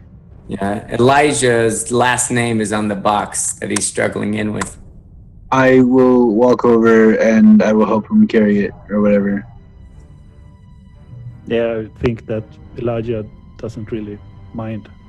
No, yeah, I'm just pounding drinks at the counter. Yeah, but Does you this- see that the box bears your last name. But the booze bear alcohol. Yeah, and you see It's that kind of a Theodore toss. helps. You see that the boy I'll gets carry the box over to Elijah and I'll throw it down in front of him, snatch the booze from his hand, and start drinking it all without him. And I'll My walk guy away. literally has the fault of once he starts drinking, it's hard for him to stop. Once he snatches the booze away, I guess I'll kind of give him a dirty look and kind of grunt and drag the box over, and then like actually realize, be like, oh. And then I'll go to see. I mean, do I need to struggle with it, or can I roll for something, or can I open it? Or No, it has like a hatch to it, and there is no lock or anything. Mhm. It's just plugged with a small piece of wood instead of a lock itself. Okay. I also did become instantly stupid in the last like 5 minutes, so You're just of average intelligence now. yeah, I just kind of dropped. I'm like, alright, maybe the booze affected me a little bit more than I thought they would. Oh, it did. Oh. I've been telling you to stop drinking. I also feel a lot weaker too, so I'm gonna struggle with I'm not knowing my own like power anymore. I'm like, oh, I want to try and open it and fumble with it until I get it open, if possible. Just out of curiosity, does this small boy remind me of anyone? Yourself as a kid. No, I was thinking like, am I seeing that one kid everywhere I look? No, not this time. Okay, good. It's not real life, Ishman, don't worry. You are Shoot. starting to struggle with the mechanism, pulling out the pin and opening. The boy kind of kicks off this little, whatever it's called, a flat thing with wheels underneath, where you can put boxes and push them easily. Like a trolley? Yeah. That's what we'd call it, I think, in the UK. And a little bit of a trolley. So he pushes the trolley. I'm gonna spot a tea. It's a trolley, my dear gentleman. Look. Aha. So he pushes that off and kind of probably brings out other stuff. And as Elijah opens up the box itself, let's see where we got that. Magic surge makes me smart and tough again. I will place it so that it is in everybody's view, all players, but it could be fixed by Yeah, a push card might be another term for it. push cards. By the way, it looks like Theo's rifle has a mind of its own. Due Oh, to Livio's Joseph. decision. So the What? That's a gorgeous fucking shield. the box itself has a big ass shield to it, and I need that. it is more like a tower shield than a small round shield. Oh So yeah. you could almost get buried behind it, and you see all around it there are small carvings and names and stuff, and you recognize them from small battles that your father did, or mother, whatever your renowned hero. Damn. was. Badass. I'll take it. But yeah, Dead ass. Yeah, I will definitely pull that out. Also equipping it. yeah, and you feel almost directly like home with it. This is something I've meant to be having for such a long time, and it feels just right. And you, for the first time, feels emotionally a strong emotion coming over. It's not being like I'm gonna sob in a corner now, but it was a special moment here. This is kind of nice, cool to actually get to be a part of this notion of This is rather wonderful. hero part. Yeah, I feel like my father must have done. and as the boy comes out now bearing smaller boxes, he looks upon you a little bit. I don't know what to do now, as there are so many boxes, and he says, I do not know if the boy knows who is to who, but you probably see exactly who is to who. And Yeah, thank you. point to the carvings on the boxes, and it feels like your parents have left their most prized possession behind for you to get them. Moving on to the let's see which one is on the top. Yeah, damn. I need to update. Roll 20 spaced out. It does that. It does that. Yeah, so Boris, you get like a small box, like almost a pen box. And inside it, there is like a small scroll or parchment. I'm gonna show everyone, and then I can set these. All players. Oh, whoa. Okay. I wonder what my father had in store for me. Rather, what you have been thinking of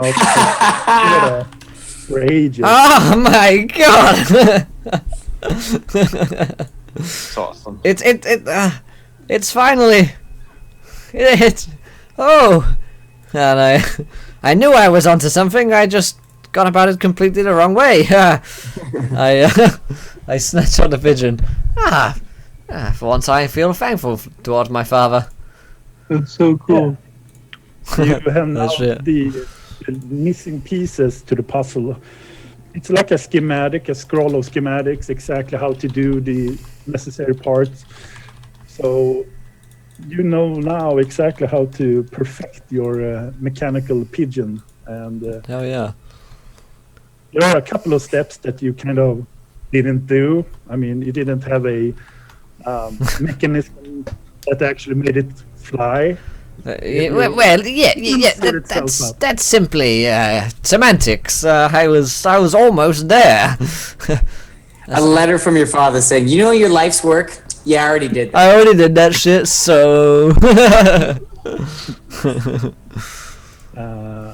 There is also a very small box leading up to Fable, and I could show it to all, and then I can add it into the journal. You are Doctor Strange. Whoa. I knew that already. I want that. Tell me something I don't know. So it's an amulet, and it is a rather warm amulet as you are holding it in your hand. And basically, we haven't really talked about the gifts of the parents.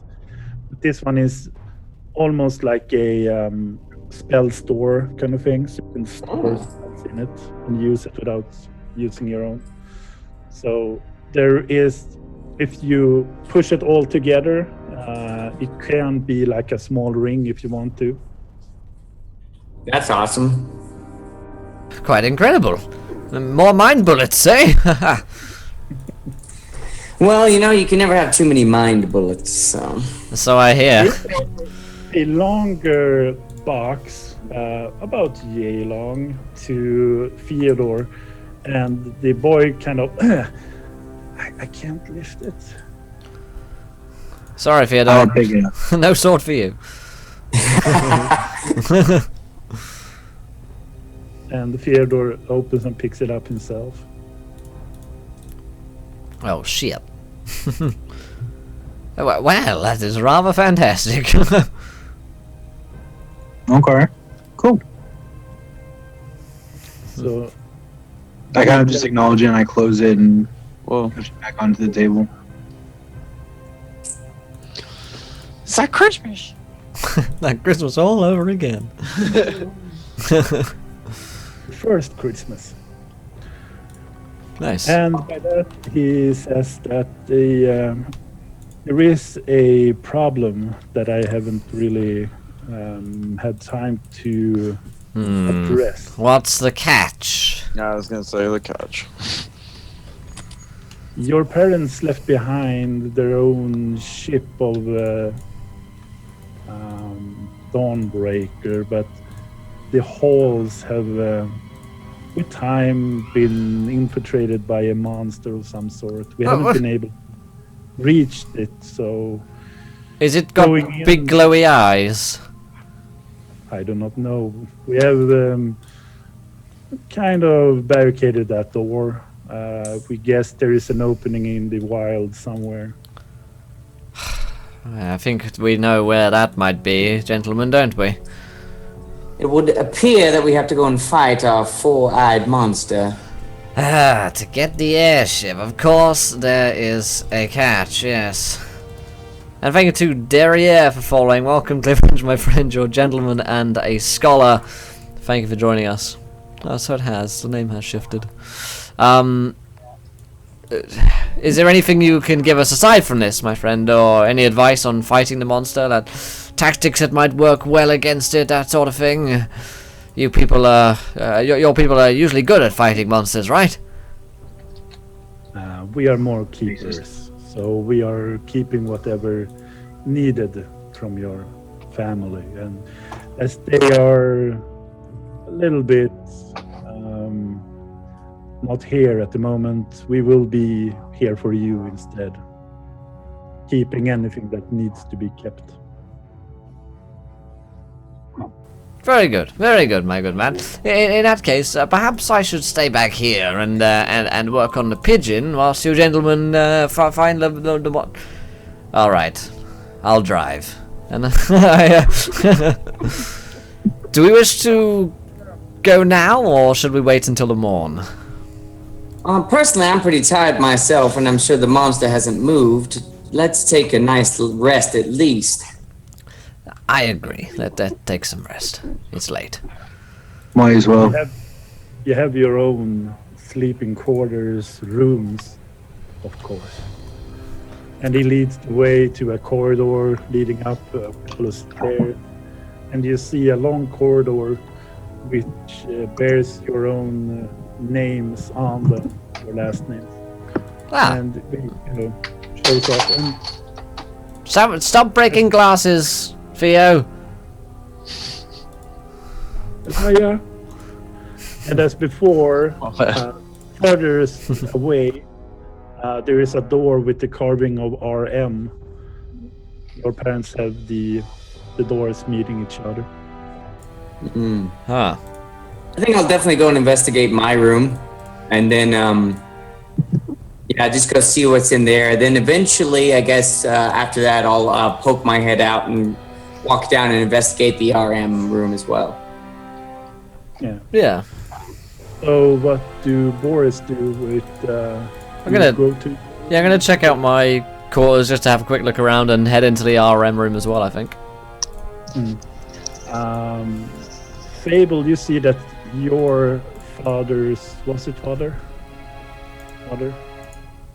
Father, yeah, father, I think, for Fable, right? Yeah. I was actually leaning towards mother, but okay, I don't remember. It could be mother if you want to. Yeah, I'm not. I don't remember. I think I probably said it the first session, but no. I think we talked about it. It was my dad, and then my mom was just really rich. Right, yeah, that makes sense. You poor thing. Oh, I'm not complaining. And the room itself, it is like spot clean. Everything is standing in a perfect line. The books are really color kind of corrected, and everything is put in a certain specific place. And there are a couple of winter clothes that are folded up and really tucked in a specific pattern. And the pattern is something that your father always did and tried to emphasize his good manners. And you should have everything in a specific order. And Well, this is certainly not the same.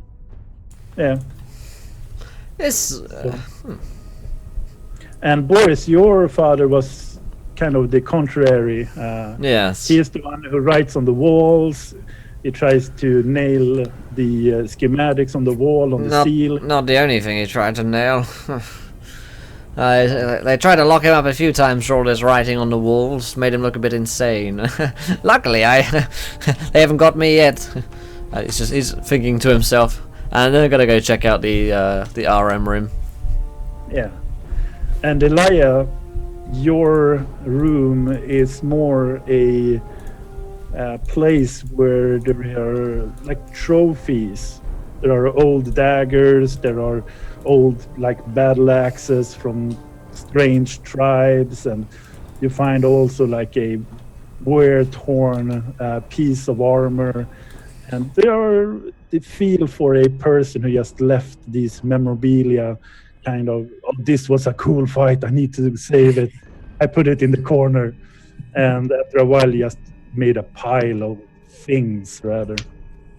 Nice. And do you also investigate the RM room? Yeah, I'll go with him. Theodore, you find a room where the father have like never touched it. It's a very cold and no personality to it at all, and it feels strange, but that's what you find. A room that is completely left. I'll toss my father's revolver onto the bed and I'll go check out the RF room. RM room. RM. And you guys meet up in the corridor, basically. You see that as you are peeking out to see if the coast is clear, everybody's doing it in a couple of seconds in between. Oh, is it clear? Oh, hello. Gentlemen, let's go investigate this RM character. Yes, this is rather interesting. I've never heard of an RM before. Maybe it stands for something else. Really marvelous. Probably it's a name, but let's go. I walk towards the RM room. And you see that there is a lock mechanism, which your father's or mother's rooms have not. So is it a possibility for any of you to have like a thieves toolkit, or do you want to No, I don't. hear it of it? I have Tinker's tools. I can try and dismantle the lock. Can I like shoot it with mind bullets? Like Damn those mind bullets! I've got Mage Hand. If anything doesn't work, I'll just smash the lock off. Hulk smash. Try and So the room is locked, right? Yeah, but I think that Theodore could do a test with his Tinker tools and reverse engineer it. All right. While he's working on that, I'll just be standing back there, smoke my pipe, and then natural 20. Hey, I was about to say we could just go and ask for the key, but you know. It's actually really funny because I got a natural 20 and a natural 1. I'm the same, right. So the lock is rather complex, but you find a way to actually see how it's kind of set up, and all of a sudden you have the whole kind of lock cask in your hand, and left is like just a hole where it once sat before. Just out of curiosity, can I see if the strange key I picked up fits this lock? Yeah, but no, this is like a small, longer key. The key that you got from the mayor is very long and kind of robust. Got you. nice. Well, let's see what's inside. Excellent work, Theo. Gonna creep inside. I kind of like usher them in before me. As the door now don't really have anything holding it back. It's like opening a cupboard or something without a lock mechanism. It's just push it open, it just gives away. And the feel you get instantly is a smell of so much different, like when you step into this garden or like a herb store or whatever. There are so many different scents from different herbs that your mind goes really wacky. You see from the ceiling there are cloths that is put something in it, making it drip away whatever it's been boiling in before, like a cloth,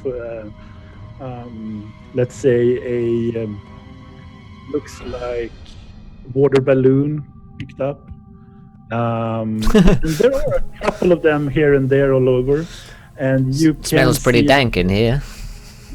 Yeah, it does actually. And there are a couple of dried up herbs on the walls, and you see a set on the outside where there are growing strange wines and stuff like that.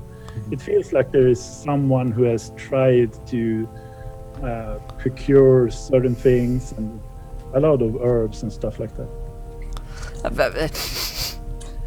Sounds like some. It smells like some marijuana around here. Now, my doctor always prescribed aromatherapy, but I just didn't take to it. Well, at least you have your pipe. This is strange. Have your parents ever told you about an RM figure? Mine certainly didn't. I've Can I never roll a history check? No, you can't roll on anything. It's a name you haven't at all heard. Yeah. Very strange, that. Very strange indeed. Let's have a poke around. I'm sure Al here won't mind. He said he was here to help us, so this is helping us, right? It certainly seems like it's helping us right now, so let's go. Let's do this. Theo, you seemed rather proficient before. Why don't you carry on? Oh, and why don't you keep an eye out for our good friend Al here, Elijah, in case, you know, he comes along and gets the wrong idea. I'll go guard the doorway. So I'll go in and I'll roll a perception check. So you're gonna go perception check on The room, just see what, you know, if there's anything that stands out and identifiable. And is there anyone with Theodore, or is everybody standing outside? No, I'll Oh, follow in. I'm also going around the room. Yeah. I'm guarding the But front he is door. the one who's going in first, at least. Yeah. It's a 15. Yeah. As you approach, You die. feel that there is something kind of grabbing your thigh, almost pushing you on your hip. So sorry about that. That's just me. Just grabbing your thigh. I kind of put my hand on his and keep it on my thigh. As you're putting your hand down to whatever it is, you feel a very cold, small hand. I look at the hand and who it's attached to. You see a white, almost like a ghost face of a young boy looking up on you and is uttering, "I admired you." Do we see this as well? No. Thank God. I just stare at the boy. I can't say anything. Yeah. The rest of you notice that Theodore is stopping, and you kind of almost go full running him over as you're trying to get into the room, but he is now blocking the room, just standing there. Theo, could you at least kindly move out of our way so we can keep looking? What's wrong with you? Yeah, come on, man. As they are talking to you now, the boy Can I just move out of the way? Yeah, you just vanish. No, not you, the boy. The boy just vanished as Okay. you hear your voices. I move out of the way and I just kind of lean back inside the room against the wall. What's wrong with you? Nothing. It's just got a headache all of a sudden. Yeah, well, it's probably the marijuana. It's particularly potent around here. Let's look inside. I step in after him. Into the room. Yeah, Into the woods. and you have a picture of the room kind of set up. Someone who has collected a lot of herbs and tried to plant and make something grow here and there. And as I said before, there are cloths up in the ceiling, several of them, making it so that there is something being drained, almost like water balloons, but in cloth instead, and you put stuff in it. What is this stuff being drained up here? Well, what's the purpose of this? I'm scratching my head looking up at it. And like- who's been in here recently enough to actually string this stuff up? It's rather strange, isn't it? Well, I wonder what the purpose is. Can I, like, investigate the purpose of what is inside it? Or, you know, why it's being filtered, what's going on here? what we could do is that you all that are in the room, except Theodore, because you're in your own mindset, you can make a roll and make one that is kind of suiting your character, and explain why you chose that that skill and what you're looking for with that skill. Sure, I'm gonna investigate the water balloon drainage thing with my investigation, tinkering with it, getting all sciencey with it basically. 19. I'll go. You find out that the drain part is some sort of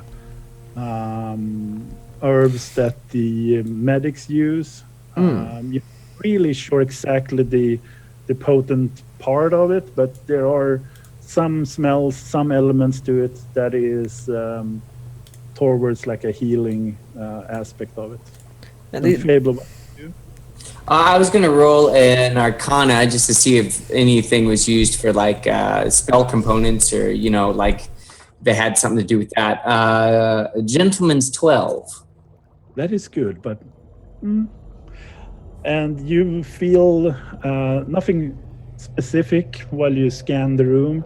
However, you see on a table, like a workbench almost, a couple of tools that are used to make either artifacts or small tools used for making more of magic essence and stuff like that. So you find small components for spells.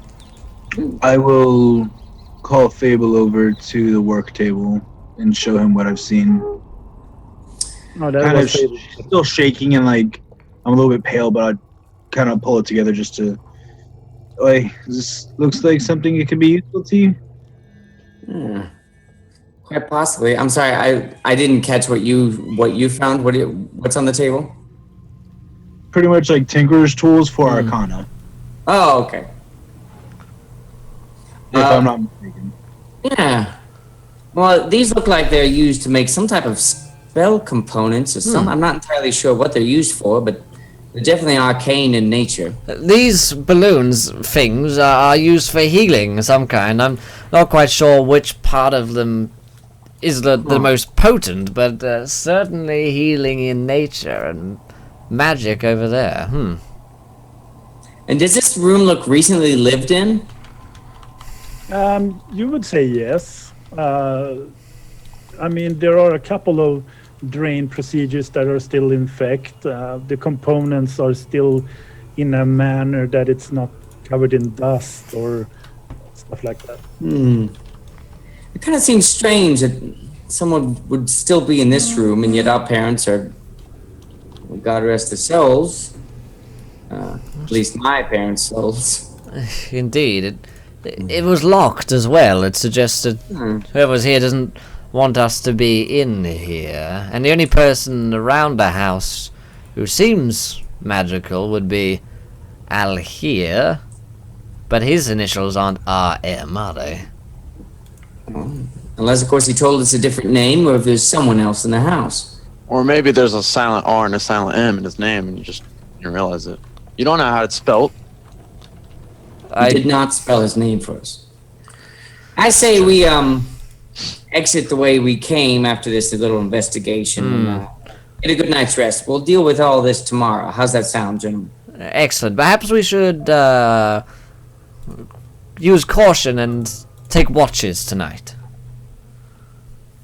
As we leave, I'll reassemble the locking mechanism on the door. Yeah, you can do it like nobody's gonna notice that it's been tinkered with the perfect 20 that you do. Yeah. I'd like to see if there's like a corner with some dust around me, and I'll pick up some dust and kind of like sprinkle it onto the door handle. That way it looks like nobody's touched it in a while.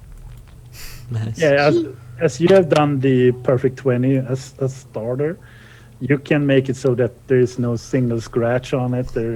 There's no feel for you have been tinkering at all with it. Nice. So you all get ready to sleep, I guess, and take a half guarding, half rest, or do you go for a rest and keeping one guard, or how do you? I think someone out in the corridor at all times, kind of thing, and then maybe like 3 or 4 hours and wake someone else up from their room and just stay in the corridor, because I think this guy's kind of sketchy, this owl here, dude. And Boris is just like racist, like he doesn't really think that the guy should be trusted. So I want to speak up at this point. My guy feels like he's let the group down because all of a sudden he feels like he's less of a man.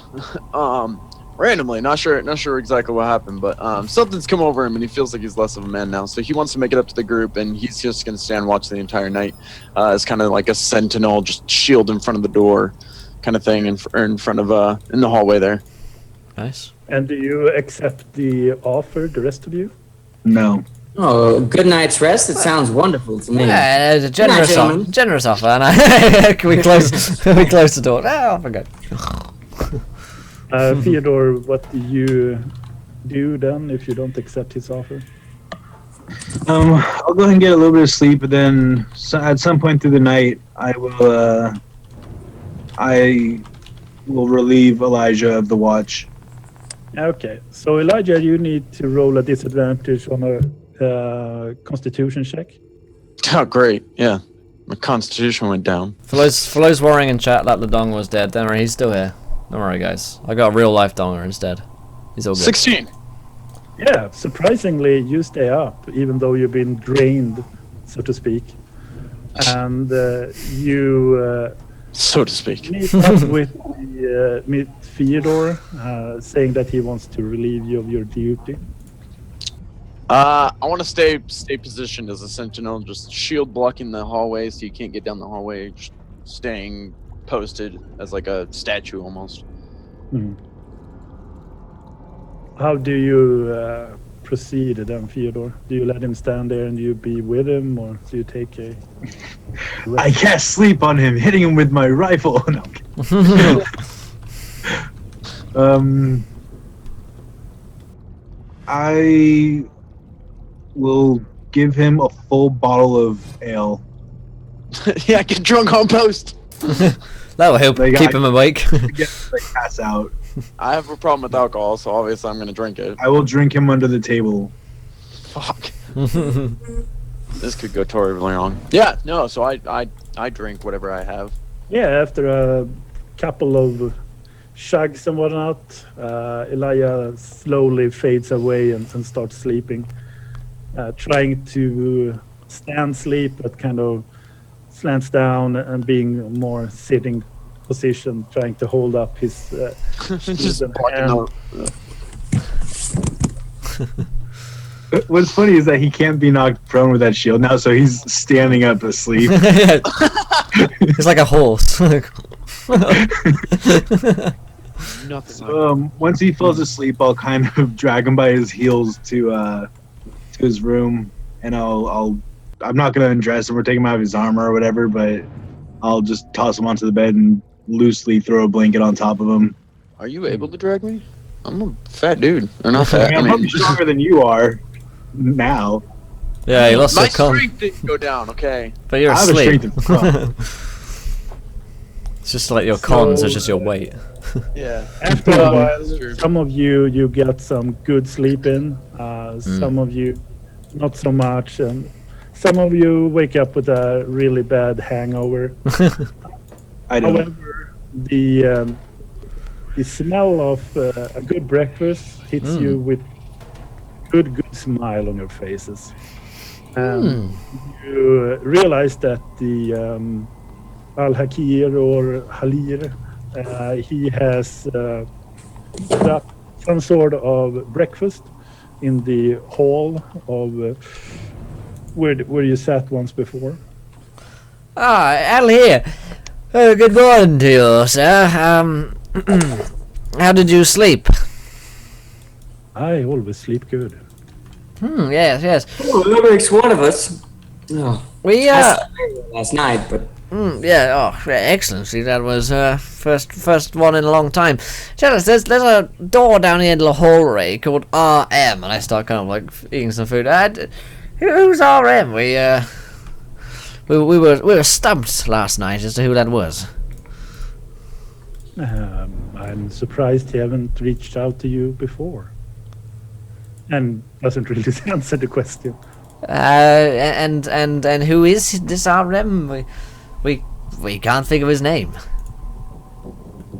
Rem Martin, I believe a cleric of some sort. Is he a Hieronymus acolyte? Welcome to the event, my friend. You're a gentleman and a scholar. Thank you for joining us. Hey Lee, how you doing? Strange guess. And this Rem fellow, how does he fit into all of this? We've never met or even heard of such a fella. Oh, it's a long story for sure. He has been around the families for a long time. I believe he has the ability to live on and on, and he will be guarding us as we pass on. Gentlemen, I can't help but feel that our parents have left rather a lot of information out from our childhood. I feel rather betrayed to some degree. I feel like they could have prepared us far better for such events as these. It kind of feels like everyone was anticipating this happening. It does, yes, and yet no one told us about it. Or prepared us for it. I am with you, Boris. I am a little peeved. Indeed. And he turns around and walks to one of the bookcases, pulls out a small scroll, parchment, and pulls it out on the table, and you see a vast of mechanical terms, and Boris more being like, oh, I know what that is. And it kind of states how to operate things. And he looks over to Boris and says that I believe that this will show you how to wield the Dawnbreaker. Ah, so they even wrote a bloody book on it. And I wasn't... There's a whole library in my house, and this book wasn't in it. Bloody. Yeah, I've read most of the books in my library too, and I've known nothing of necessarily of the Dawnbreaker. I've heard its name, obviously. Yes, of course. Without. Bloody hell. Parents, eh? All right, hand it over out here. I'll have a read. What are we gonna do about this this monster inhabiting the halls of our Oh yes, I'd forgotten. ship? Well, I believe that the only way to actually come to the Dawnbreaker is through the corridors leading up to it. At this point, it has been barricaded. We have been using it for storage before. It's a couple of rooms inside the mountain. But now, I bet there are just a rooms at this point.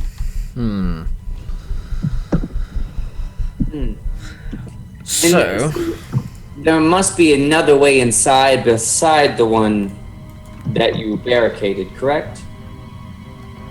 Probably the creature have found a way, and probably there is a way through the mountains, a hole or something.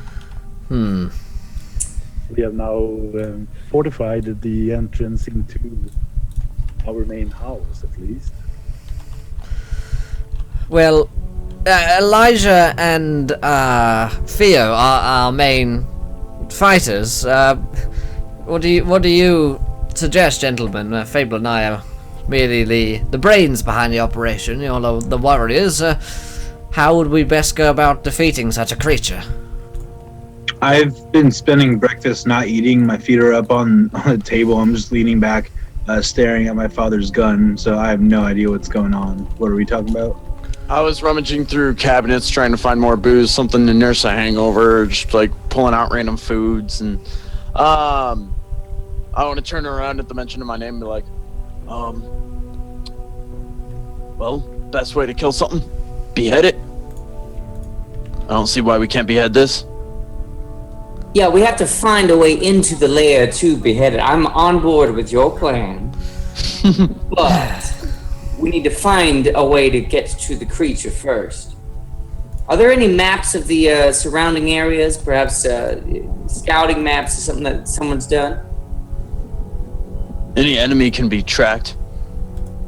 I believe if you or we open the fortified walls or doors rather to the Dawnbreaker, he most probably has his home somewhere in there. Oh, goody. Well, we know the way in. We know the way. Perhaps we should. Well, we have our weapons and well, pigeons. The day is new, gentlemen. We are well rested, all of us, for the most part. I say we head out. Take us to your barricaded doors, and We'll do the rest. I guess we'll be heroes. Very well. And he leads you through this greater, let's call it small mansion.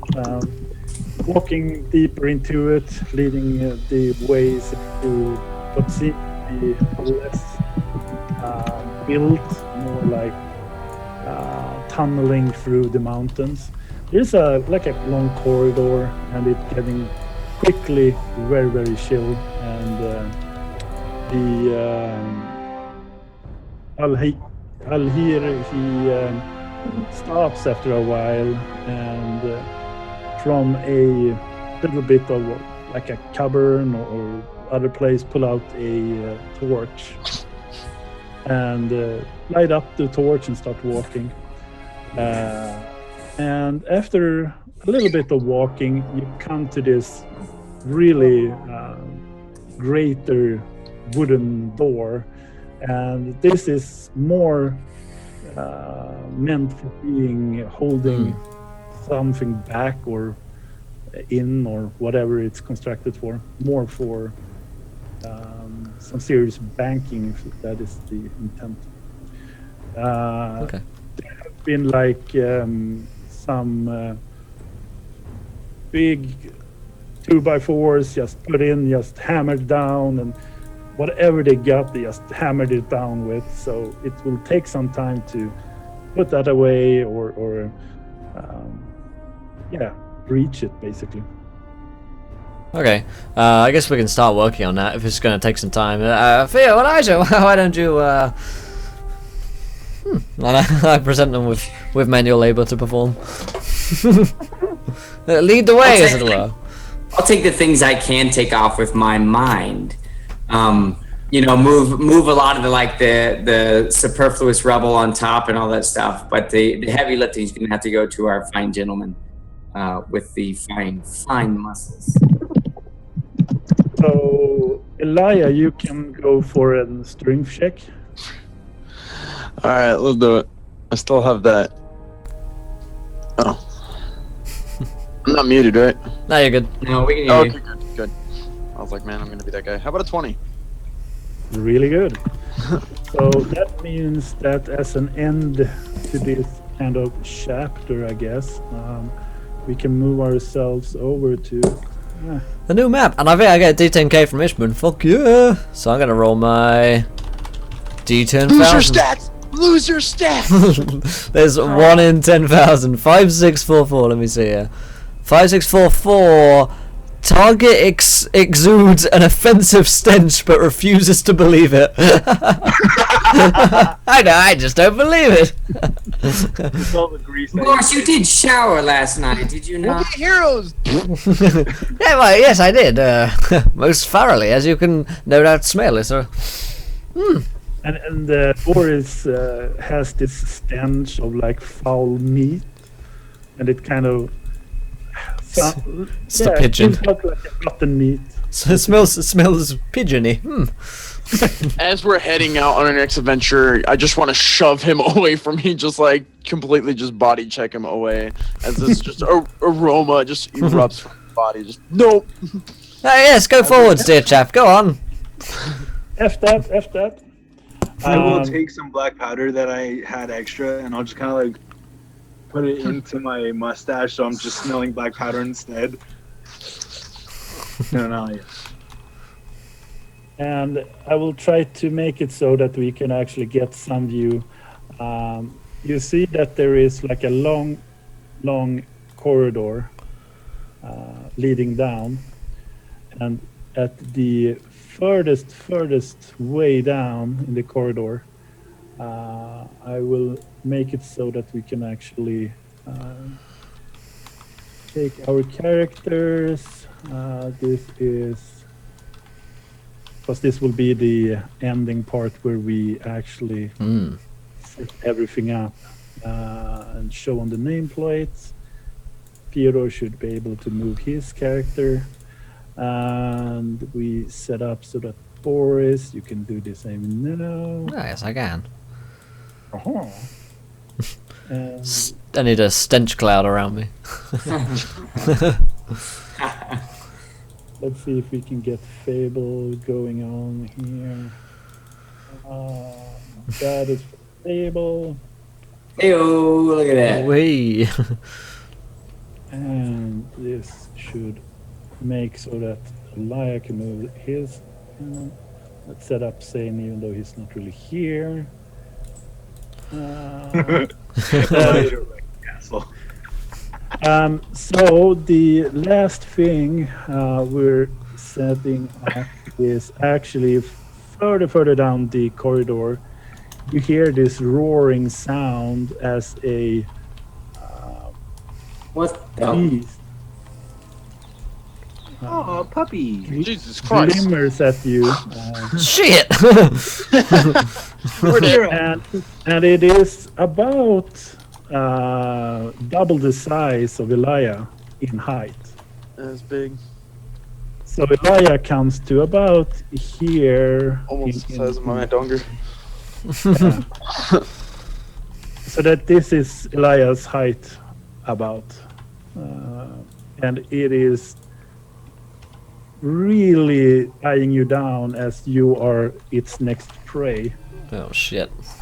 Gentlemen, I believe we have screwed the pooch. Oh. And I ready a shot with Josephine. We're not going to do it. Now. Yeah, we're not going to do anything of this. You know, I know. this It's like point. my final thing. We're about to screw the pooch. But And the ending scene is where we actually see the players gathering up and starting to, I should be able to stay here, this is the best cover. And as this beast is kind of walking back and forth, like eyeing them out, they also see a couple of almost like housings in this built-up dungeon-esque part. And they see a couple of things that are reminiscent of like a living quarters, but very, very old. The beast flares off with 4 eyes kind of glimmering with light blue, and exactly what will happen is up to the next part. nice. Awesome. That's good. Nice. What a way to end it. Huzzah! No. Excellently played, Skag. I've excellently played, my friend. Wow, what a session. Fuck. Man, we're gonna get so screwed. That thing looks so bad. Our tank is now more like I know, you guys just lost your tank too. No, you lost us our tank. Yeah, that's true. Yeah. our tank is now marching into battle in a cardboard box. My armor is gonna be like 3 sizes too big. It's really heavy, guys. Skagif, thanks so much for running this campaign, my friend. Where can we find you on the internet, sir? Yeah, if you want to see me dwibble away with more kind of preparing for other campaigns, sitting doing games, you can always just hit me up on Twitch, the same name, and follow me on Twitter with the same name. and see when I will do some live RP stuff, as I'm using Twitter as my RP go-to part. Nice, good idea. And do some different stuff here and there, and go and check it out. Yeah, awesome. Excellent stuff. Alright then, also just to know guys, we've got another show just about to begin. Tinker's Tale Season 2 Episode 1 is just about to begin here in a few minutes time, so don't go anywhere. We'll finish this show. Got another 3 hours of D&D coming your way. Oh, and it's cosplay night as well, so we're gonna be dressing up here, which will be a lot of fun. Alright, so Raffian, thoughts on the show, my friend, and where can we find you elsewhere? Wow. Yeah, so thoughts on the show. My bad. No, it was a great show. It was an interesting twist, no doubt. But it was good. I'm excited to see where it goes. I like the group that we're playing with. I haven't played, like I think I said this last week, but maybe I just said it to Skagith here. But I've always wanted to do it's called this thing. Steampunk. Thank you. Steampunk. That's the word. Yeah, I've always wanted to do one. I tried to do one myself in the past and it failed miserably. And so I'm really excited that we're getting to do one. Thank you, Skagit, for DMing it and not making me do it. Where you can find me, I run my own channel, my own little Twitch thingy, little project thing that happens every once in a while. Over at twitch.tv/RathianGaming. Same way that my name is spelled, so there you go. I stream D&D as well, so if Will isn't online and you guys can't get your fill, then you guys can always come over to my channel and be like, oh hey, this is a guy who does stuff as well. So there you go. There's a little shameless plug-in. What'd you say? There you go. Tell them about the charity.